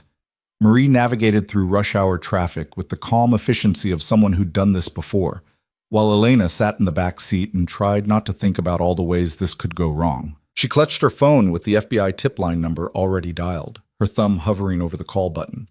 They reached Southeast DC just after 8, parking 2 blocks from the target location in an area of the city that had clearly seen better days. Abandoned storefronts competed with check-cashing places and liquor stores, and the few people on the streets moved with the wary alertness of those who knew danger when they saw it. Rains and his team exited their vehicle and disappeared into the shadows. Elena watched them go, her heart hammering so hard she could feel it in her throat. "First time?" Marie asked quietly from the front seat. "First time for a lot of things lately," Elena admitted. "Boss doesn't usually bring civilians on operations. You must be special." "I'm just someone he's helping." Marie glanced at her in the rearview mirror. "He doesn't help people unless they're worth helping. Trust me on that." Elena's phone buzzed. A text from Rains, in position, going silent. The next 15 minutes stretched like hours. Elena stared at her phone, at the dark street beyond the vehicle's windows, at Marie's calm profile. Somewhere in that massage parlor 2 blocks away, Dominic Rains was risking his life and his freedom to save a woman he'd never met because it was the right thing to do. The thought made her ashamed of every moment she'd hesitated, every time she'd chosen compliance over resistance, every day she'd let fear win. At 8:47, 3 figures emerged from the shadows, running toward the vehicle. Rains was in the lead, his arm around a small figure wrapped in a blanket. The 2 other men provided cover, their bodies positioned to block any pursuit. Marie had the vehicle moving before they'd even finished piling into the back seat. Elena found herself face-to-face with Sofia Martinez, who looked even younger than her photograph suggested, her eyes wide and disoriented. "You're safe," Elena said quietly. "We're getting you out of here." Sofia just stared at her, shock written across her features in ways that suggested she didn't believe anything Elena was saying. They were 3 blocks away when Elena heard the shouting behind them. 4 blocks when she saw vehicles in pursuit. Marie took a corner hard enough to throw everyone against the side of the vehicle, then another, weaving through residential streets with the kind of driving that suggested intimate familiarity with escape routes. "Lost them," one of Rains's men said, after 5 minutes of tense silence. Marie didn't slow down until they'd crossed back into Maryland and were well clear of DC's boundaries. Only then did the tension in the vehicle ease slightly. Rains turned to Sofia, his voice gentle in a way Elena had never heard before. "Sofia Martinez?" The girl nodded, her eyes still wide with fear. "My name is Dominic. This is Elena. We're not going to hurt you. We're taking you somewhere safe where you can decide what you want to do next. Do you understand?" "You're not police," Sofia whispered. No, but we work with police when it serves our interests. Right now, our only interest is making sure you're safe and healthy and free to make your own choices. Why? The question was so small, so broken, that Elena felt tears sting her eyes. Because someone should have done this 2 years ago, and they didn't. We're trying to make that right. Rains handed her a bottle of water. There's a doctor waiting who specializes in trauma care. She'll examine you, make sure you're not injured, and help you figure out next steps. Everything is your choice from here on out. Nobody is going to force you to do anything, okay? Sophia took the water with trembling hands and nodded. They drove to a private medical clinic in Baltimore's suburbs where a woman in her 60s with kind eyes and gentle hands examined Sophia while Elena waited in the lobby with Rains. She's going to need a lot of help, Elena said quietly. I know. I have people who specialize in this, therapists, social workers, lawyers who can help with immigration status if needed. She'll have every resource we can provide. Rains leaned back against the wall, exhaustion finally showing on his face. But you know as well as I do that resources aren't enough. She needs to believe she's worth saving. That's the harder part. How do you teach someone that? You show them, every day. Through actions, not words. You prove that the world has people in it who will fight for them without expecting anything in return.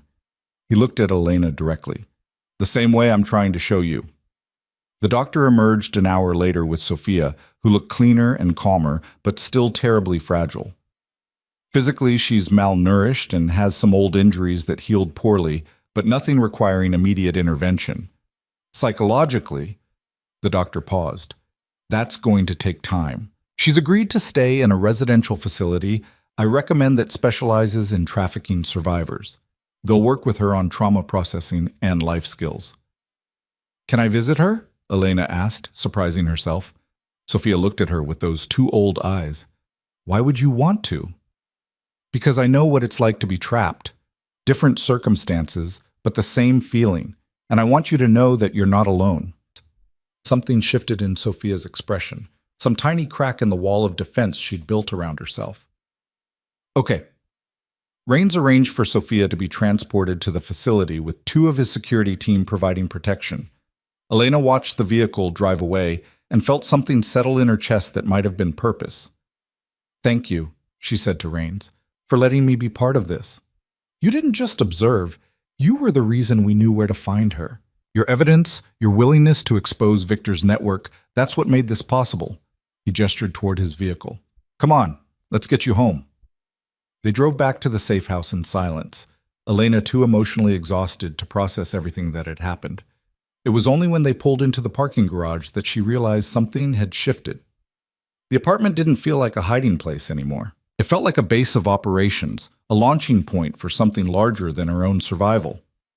Get some rest, Rains said as they rode the elevator up. Tomorrow we start phase 2.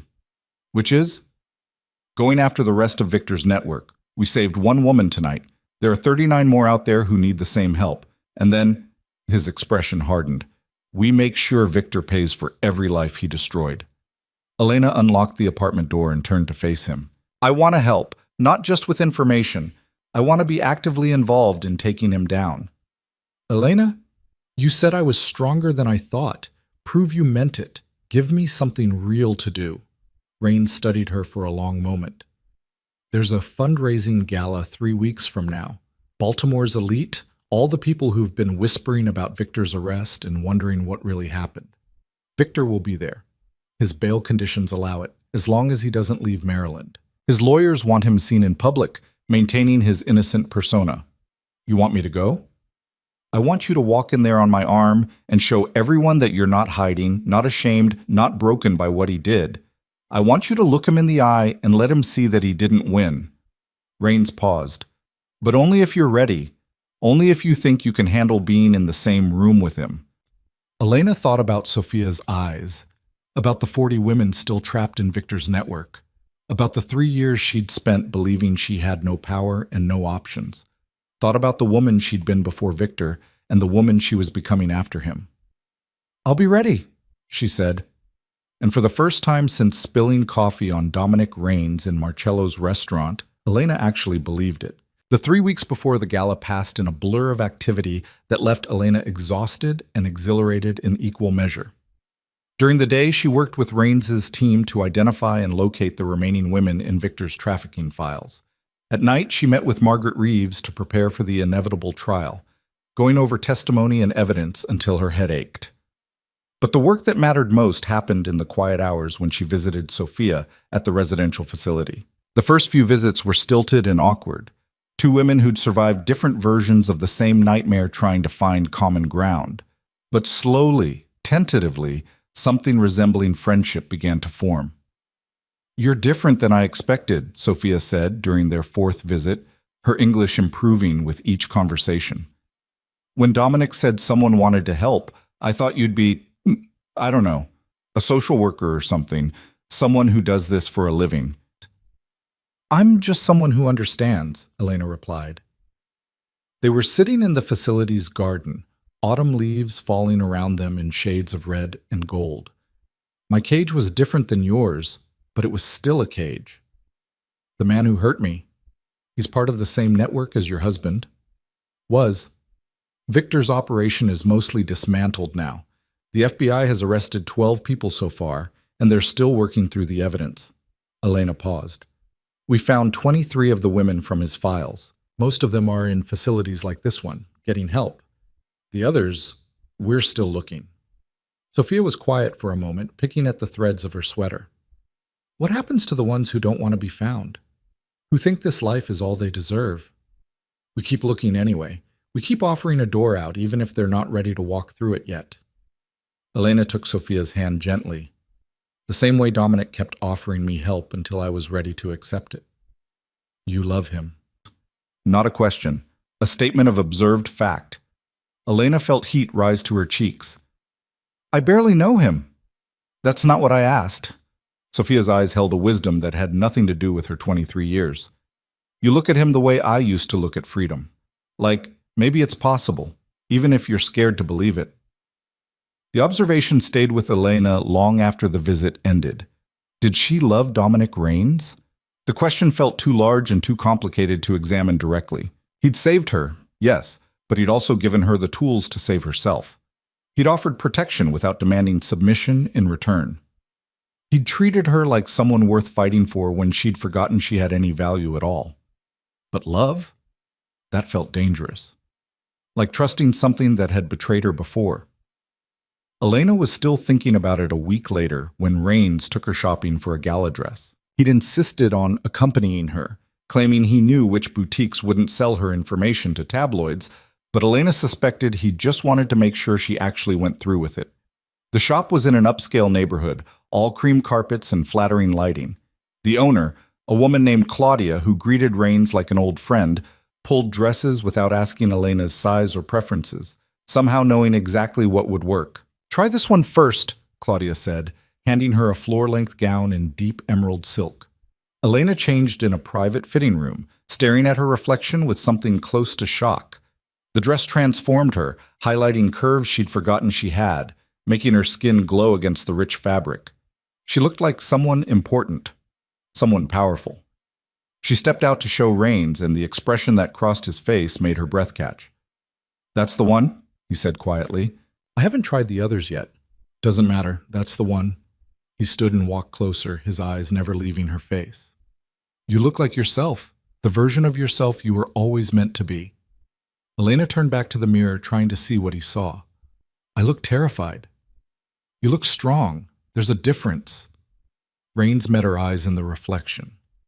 "Are you having second thoughts about the gala?" "Every single day." Elena smoothed the silk with trembling hands. "What if I freeze when I see him? What if I fall apart in front of everyone?" "Then you fall apart, and I'll be there to catch you." "But Elena," he turned her to face him directly, "I don't think you're going to fall apart. I think you're going to walk into that ballroom and remind every person there that surviving doesn't mean staying silent." The gala was being held at the Belvedere, one of Baltimore's historic hotels, in a ballroom that had hosted presidents and diplomats and generations of Maryland's elite. Elena stood in the safe house apartment the night of the event, wearing the emerald dress and the grandmother's pearl necklace she'd managed to salvage from the Bolton Hill house, and tried to steady her breathing. Her phone buzzed. Margaret Reeves. Detective Chen will be at the gala tonight. So will FBI agents monitoring Victor. You're not alone in this. Another text, this one from Sophia. You're braver than you know. Show them who you really are. Elena took one last look in the mirror, applying lipstick with hands that only shook slightly, and headed downstairs where Rains was waiting. He wore a tuxedo that probably cost more than her first car, and he'd shaved for the occasion, making him look younger and somehow more dangerous. When he saw her, something shifted in his expression that made Elena's pulse quicken. Ready? He asked, offering his arm. No. But let's go anyway. The drive to the Belvedere took 15 minutes. Marie navigated through downtown Baltimore while Elena watched the city lights blur past the window. Somewhere out there, Victor was getting ready for the same event, probably rehearsing his lines about being falsely accused, about his vindication being inevitable. The thought made her sick. But underneath the nausea was something harder and sharper. Anger. The bone-deep rage that came from finally understanding she'd been targeted, manipulated, and nearly destroyed by a man who'd seen her as nothing more than a financial opportunity. The Belvedere's entrance was clogged with luxury vehicles and camera flashes. Reporters had gathered, despite the event being private, hoping to catch glimpses of Baltimore's power brokers and the scandalous city inspector who'd been arrested for trafficking.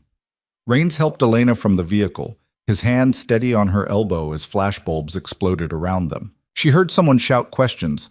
Is that Victor Hale's wife? Are you still married? Did you know about the trafficking? But Rains guided her through the gauntlet with practiced efficiency, ignoring every question until they were inside the hotel's elegant lobby. Breathe, he said quietly. The hard part is over. That was the easy part, Elena corrected. The hard part is walking into that ballroom and facing everyone who thinks I'm either a victim to be pitied or a criminal to be investigated. Then give them a third option. Show them you're a survivor who's done being invisible. The ballroom was already crowded with Baltimore's elite when they entered. Elena recognized faces from news broadcasts and society pages, city council members, business owners, philanthropists who shaped the city through their wealth and influence. Conversations died as people noticed her arrival, whispers spreading like ripples across water. And there, across the room near the bar, stood Victor. He looked exactly the same. Same perfectly tailored suit, same practiced smile, same air of respectable authority. The ankle monitor was hidden beneath his pants, and if you didn't know he was out on bail for trafficking charges, you'd think he was just another successful professional enjoying a night out. Their eyes met across the crowded room. Victor's smile didn't falter, but something cold and calculating entered his expression. He raised his glass in a mock toast, the gesture somehow managing to be both cordial and threatening. Elena's first instinct was to look away, to find a corner where she could hide, to flee back to the safe house where Victor's gaze couldn't find her. But Rains's hand on her lower back steadied her, reminding her that she wasn't alone, wasn't powerless, wasn't the woman Victor had tried to make her. She met his stare without flinching and raised her own glass in response, a declaration of war wrapped in social nicety. "That's my girl," Rains murmured, too quietly for anyone else to hear. The next hour passed in a blur of introductions and carefully neutral conversations. People who'd ignored Elena when she was married to Victor suddenly wanted to talk to her, their curiosity thinly veiled behind polite inquiries about her well-being. Elena answered with the responses Margaret had helped her prepare. Brief, factual, revealing nothing that could be used against her. But she could feel Victor watching her throughout the evening, tracking her movements around the room. Twice she caught him talking to David Morrison, the councilman who'd photographed her at Marcello's, and reported back to Victor. They were planning something. She could see it in their body language, in the way they kept glancing at her and Rains. "He's going to try something," Elena said quietly during a lull in conversation. "I know. Let him." Rains guided her toward the center of the room where a small stage had been set up for speeches. "The event organizers asked me to say a few words about a new foundation I'm establishing. I want you to stand with me." "Dominic, I can't." "You can. Trust me." The ballroom quieted as Rains stepped onto the stage, Elena beside him feeling exposed and vulnerable in front of hundreds of watching eyes. She could see Detective Chen near the back, could identify at least 3 people who had the careful watchfulness of federal agents. "Thank you all for coming tonight," Rains began, his voice carrying easily across the space. "I know I'm not the usual keynote speaker for this event. Most of you know me by reputation, some of it deserved, some of it exaggerated. But tonight, I want to talk about something more important than my business ventures or my questionable past." He paused, letting the silence build. 3 weeks ago, my team and I helped rescue a young woman who'd been trafficked through a criminal network operating right here in Baltimore. She'd been trapped for 2 years, invisible to everyone around her, suffering in plain sight because the people who should have protected her chose to look away. Murmurs rippled through the crowd. Elena saw Victor's face darken, saw his lawyer lean in to whisper something urgent. That rescue was possible because another woman, someone who'd survived her own kind of imprisonment, was brave enough to provide evidence that exposed the entire operation. Rains turned to Elena, his expression gentle despite the public setting. Elena Varelli sacrificed her safety, her privacy, and her peace to make sure other women wouldn't suffer the way she had. And in doing so, she reminded me that real power isn't about control or manipulation. It's about using your resources to lift up the people who've been pushed down. He looked back at the crowd. That's why I'm announcing the Varelli Foundation tonight. It will provide resources, shelter, legal assistance, and comprehensive support to survivors of domestic abuse and human trafficking. Every dollar will go toward helping women rebuild their lives, reclaim their power, and transform their pain into purpose. The ballroom erupted in applause.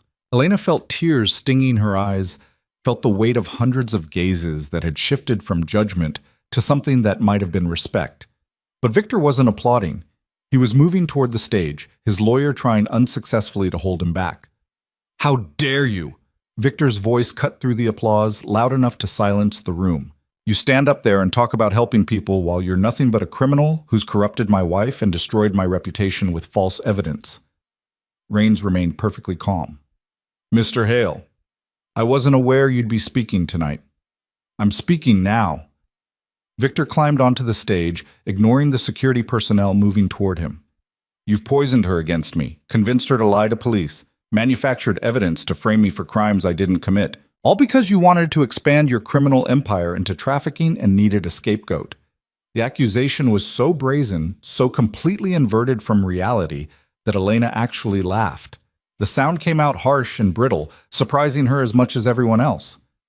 "Something funny." Victor turned his attention to her, his expression venomous. "You are," Elena said, and was amazed at how steady her voice sounded. "Standing here pretending to be the victim when we both know the truth, when everyone in this room is about to know the truth." "What truth? More lies you and your criminal boyfriend have fabricated?" "The truth about why you married me." Elena pulled out her phone. Margaret had suggested she keep key evidence readily accessible, and projected an image onto the ballroom's main screen. The email from Jay Chen, outlining Victor's plan to target her for her inheritance, appeared in letters large enough for everyone to read. The crowd gasped. Elena saw reporters frantically taking notes, saw Detective Chen moving closer to the stage. "This email was sent 6 months before we met," Elena continued, her voice growing stronger with each word. "You planned everything, the charming dates, the rapid courtship, the isolated honeymoon where you started separating me from my family and friends. You married me for my grandmother's money. And when that wasn't enough, you used my identity to fund a trafficking network that destroyed 40 women's lives." "That's a forgery," Victor snarled. "Is it?" Rains pulled out his own phone. "Because the metadata says otherwise. And the digital forensics prove the email came from your personal account. And the IP address traces back to your Bolton Hill office." "I want my lawyer," Victor said, his mask of control finally cracking.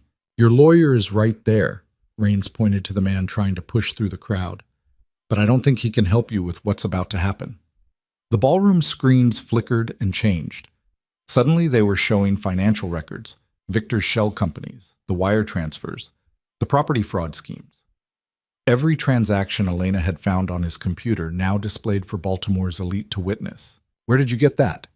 Victor lunged toward Elena, and Rains stepped between them with the kind of casual movement that suggested violence was always an option he kept in reserve.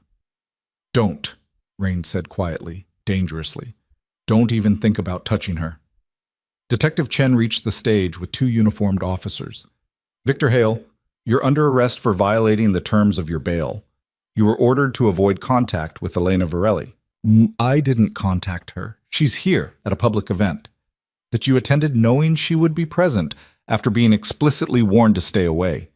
Chen gestured to the officers. Take him. The arrest happened in front of cameras and witnesses, and everyone who'd ever thought Victor Hale was a respectable professional.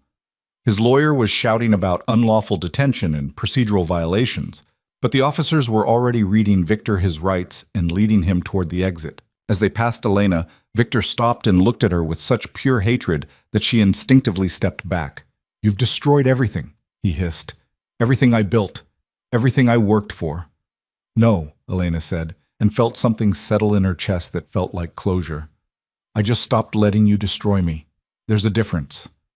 They took him away in handcuffs while reporters shouted questions and cameras flashed. Elena stood on the stage beside Rains and watched her nightmare get dragged out of the Belvedere in disgrace. The ballroom erupted into chaos. Some people were applauding, others were already on their phones spreading the story. Still others were trying to process what they'd just witnessed. Margaret Reeves materialized at Elena's elbow, her expression professionally neutral but her eyes warm. That was quite a performance, the lawyer said. That was the truth, Elena corrected, finally spoken out loud where everyone could hear it. The rest of the evening passed in a blur. Elena answered questions from Detective Chen, confirmed details with FBI agents, declined interview requests from every reporter who approached her. By midnight, she was exhausted and wrung out and ready to collapse. Rains guided her out a side entrance where Marie was waiting with the SUV. They drove through Baltimore's quiet streets while Elena stared out the window and tried to process everything that had happened. You okay? Rains asked eventually. I don't know what I am, Elena admitted. I thought I'd feel relieved when Victor was finally arrested for real, when people finally knew the truth. But I just feel empty. That's normal. You've been running on adrenaline and anger for weeks. Now that the immediate threat is neutralized, your body doesn't know what to do with itself. What happens now? To Victor, I mean. Now the legal system does its job. Between the trafficking charges, the fraud, the identity theft, and the violation of bail conditions, he's looking at decades in prison. His lawyer will try to negotiate a plea deal, but the evidence is too overwhelming and too public. He's done, Elena. He can't hurt you anymore.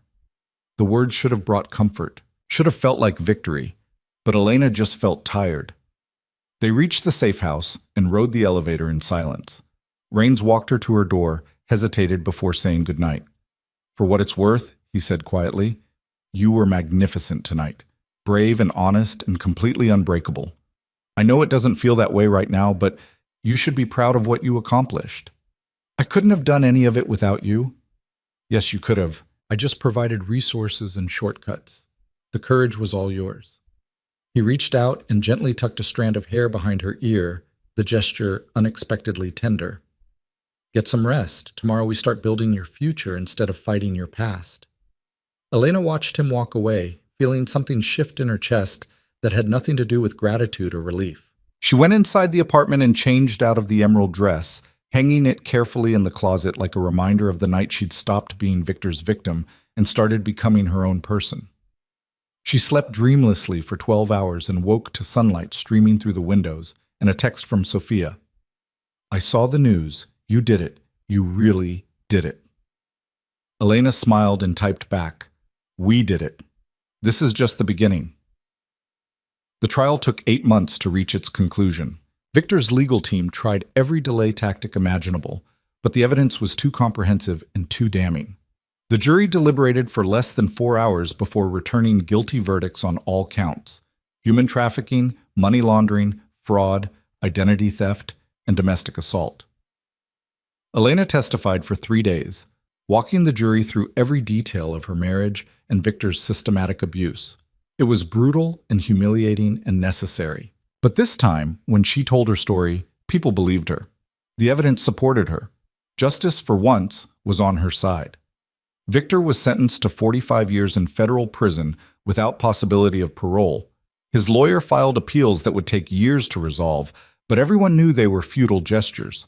Victor Hale was going to die in prison, his reputation destroyed, his empire dismantled, his victims finally free.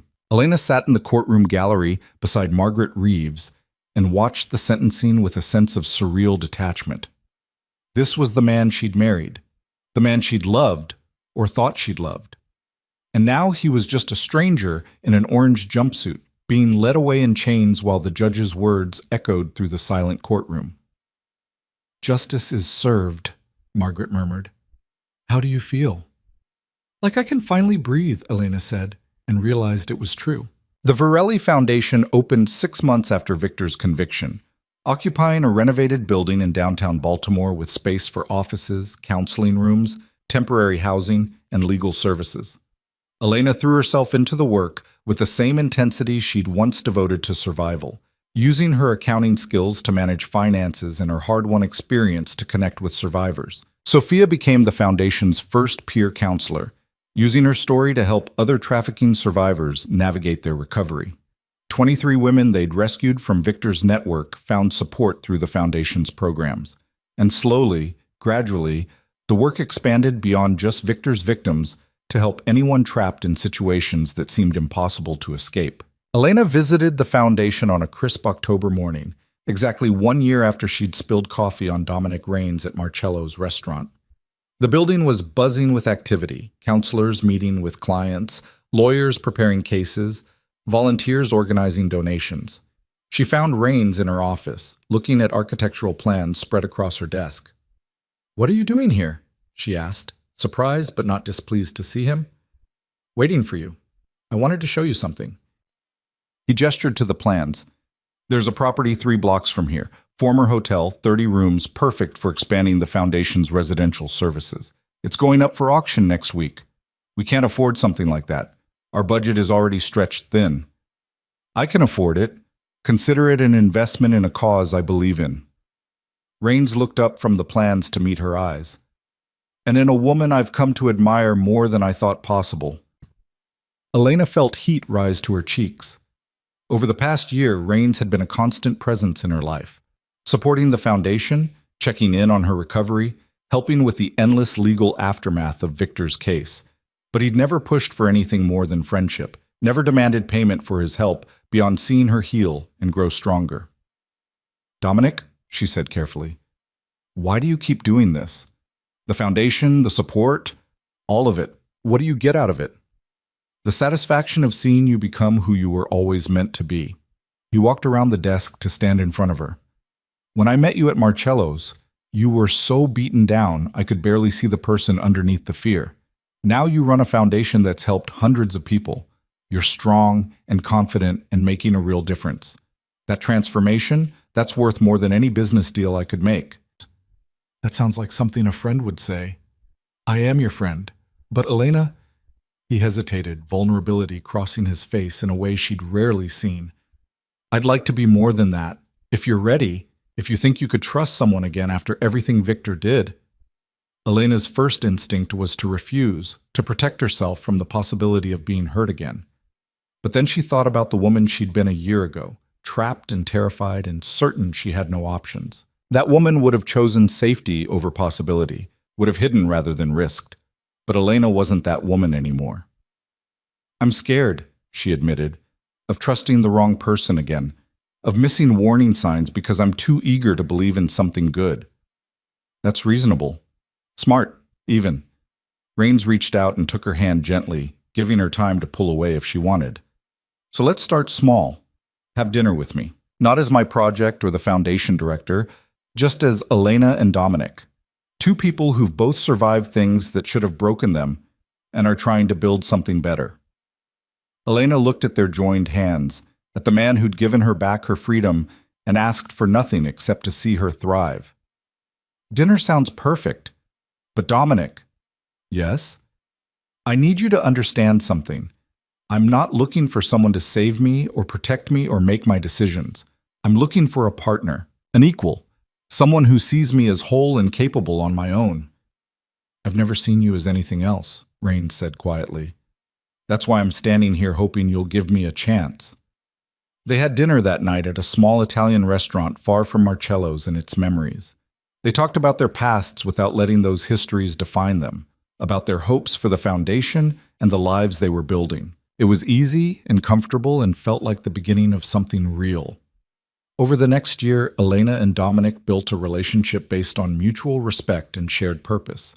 He introduced her to the parts of his business that were completely legitimate, showed her how he was using his resources to create opportunities instead of exploiting vulnerabilities. She pushed him to be better, to use his influence for broader change, to transform his empire into something that genuinely helped the city instead of just enriching himself. The foundation continued to grow, expanding to serve more survivors and provide more comprehensive services. Elena hired a full staff, developed partnerships with other organizations, and became a recognized voice in Baltimore's advocacy community. The woman who'd once been invisible had become impossible to ignore. Sophia graduated from community college with a degree in social work and a job offer from the foundation. 23 became 40, then 60, then 90 women helped back to freedom and stability. Each one was a victory against the kind of exploitation Victor had profited from. And Victor himself rotted in a federal prison in Pennsylvania, his appeals denied, his reputation destroyed, his legacy reduced to cautionary tale about the monsters who hide behind respectable facades. Elena visited his prison exactly once, 2 years after his conviction. She signed in at the visitor's desk, went through security, and sat in a sterile meeting room while guards brought Victor out in chains. He'd aged badly. Gray had overtaken his hair, deep lines had etched themselves around his mouth and eyes, and the entitled confidence that had once defined him had been replaced with bitter resignation. "Why are you here?" he asked, his voice harsh with disuse. "Closure," Elena said simply, "and to tell you something I should have said years ago." "What's that?" "Thank you." Victor's expression twisted with confusion and rage. "Thank me? For what?" "For showing me exactly who I didn't want to be. For pushing me so far down that the only direction left was up. For being such a complete monster that I had no choice but to become strong enough to fight back." Elena leaned forward slightly. "You tried to destroy me, Victor. You really did. But all you managed to do was burn away everything weak and leave behind something unbreakable. You ruined my life." "No. I stopped letting you ruin mine. You did the rest to yourself." Elena stood, ready to leave. "I'm happy now. Genuinely, completely happy. I'm doing work that matters with a partner who respects me. I'm helping people escape the kind of traps you built. And I wanted you to understand that despite everything you took from me, you couldn't take my ability to build something better." She walked out without looking back, leaving Victor to his 45-year sentence and the knowledge that his victim had become his victor. 3 years after that morning in Marcello's, when coffee had splashed across expensive fabric and changed everything, Elena stood in the Varelli Foundation's expanded facility and addressed a room full of donors and supporters.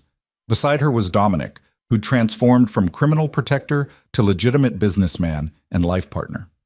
In the front row sat Sophia and 20 other women the foundation had helped rescue and rebuild. "When I started this journey," Elena said, her voice carrying clearly through the crowded room, "I was broken and scared and certain I had no value beyond what someone else decided to give me.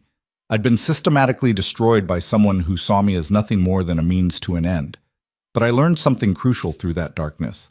Survival isn't passive. It's not just enduring until the pain stops. Real survival means refusing to let your circumstances define your worth." She looked at the women in the front row, at the donors who'd supported the foundation's work, at Dominic, whose steady presence had helped her believe in possibility again. The Varelli Foundation exists because nobody should have to fight alone, because strength isn't something you're born with. It's something you build, piece by piece, with the help of people who believe you're worth fighting for. We've helped over 200 women escape trafficking and abuse. We've provided shelter, legal services, counseling, and job training. We've shown them that the cage they're in has a door and they have the power to walk through it. The crowd applauded, but Elena wasn't finished. "But our work isn't done. There are still women trapped in situations they think are impossible to escape, still victims of systems designed to make them invisible and powerless. So I'm announcing today that the foundation is expanding again, opening a second location in Washington, D.C., and partnering with organizations in 3 other cities to replicate our model. Because every woman deserves the chance I got. Every woman deserves to know she's stronger than she thinks." The applause was thunderous. Elena stepped off the stage and was immediately surrounded by well-wishers and supporters. But she found her way to Sophia, who wrapped her in a tight hug. "You did it," Sophia whispered. "You really built something amazing from all that pain." "We did it," Elena corrected. "Every woman who walked through our doors, every volunteer who donated time, every survivor who shared their story, we built this together." That night, Elena and Dominic stood on the balcony of the apartment that had once been a safe house and was now simply home. The Baltimore harbor spread out below them, lights reflecting off the water in patterns that shifted with every wave. "Do you ever think about that night at Marcello's?" Dominic asked. "Wonder what would have happened if you'd spilled that coffee on someone else?" "Sometimes," Elena admitted. "But I think I would have found my way out eventually. Maybe not as quickly, maybe not as safely. But I was already looking for the door when you offered to help me find it. And now? Now I spend my days helping other people find their doors. It's exhausting and heartbreaking and the most meaningful thing I've ever done." She turned to face him fully. "You gave me my life back, Dominic, not by rescuing me, by giving me the tools to rescue myself. You're giving me too much credit again, and you're not giving yourself enough." Elena took his hand. "You could have walked away after Victor was arrested, could have decided your good deed was done and moved on to the next project. But you stayed. You supported the foundation. You believed in what we were building. You stood beside me while I figured out who I wanted to be. That was the easy part. Watching you transform from victim to victor. That's been the privilege of my life." Dominic pulled her closer. "I love you, Elena Varelli. Not the broken woman I met at a restaurant, not the survivor who built a foundation. Just you, exactly as you are, still growing and changing and becoming more yourself every day." Elena felt tears sting her eyes, but they were good tears this time. Healing tears. "I love you too, and I trust you, completely. That still terrifies me sometimes, but it's true." They stood together on the balcony overlooking the city, where both of them had survived their own versions of hell and built something better from the ruins. Below them, Baltimore continued its endless rhythm, people living and loving and struggling and surviving. Somewhere in that city, a woman was trapped in a situation she thought was impossible to escape. Somewhere, a girl was being told she had no value beyond what someone else decided. Somewhere, a survivor was taking the first terrifying steps toward freedom. And tomorrow, the Varelli Foundation would be there to help. Because Elena had learned the most important truth of all, that strength isn't about never falling down. It's about getting back up over and over until you're finally standing on solid ground. The woman who'd once spilled coffee on a criminal and changed both their lives had become someone who changed hundreds of lives in return. She'd transformed her pain into purpose, her survival into service, her brokenness into something whole and beautiful and unbreakable. And that, Elena thought, as she stood in Dominic's arms overlooking the city she'd claimed as her own, was the best revenge of all. Not destroying Victor, though that had been necessary and just. Not even the Foundation's success, though that brought its own satisfaction. The best revenge was simply this, living fully and freely and joyfully, despite everything he'd tried to take from her. Building a life worth living with a partner who saw her as an equal. Using her voice to speak for those who couldn't speak for themselves. Proving every single day that the cage he'd built couldn't hold her anymore. Elena Varelli had been targeted, manipulated, and nearly destroyed by a monster wearing a respectable mask. But she'd survived. More than that, she'd thrived. And she was just getting started.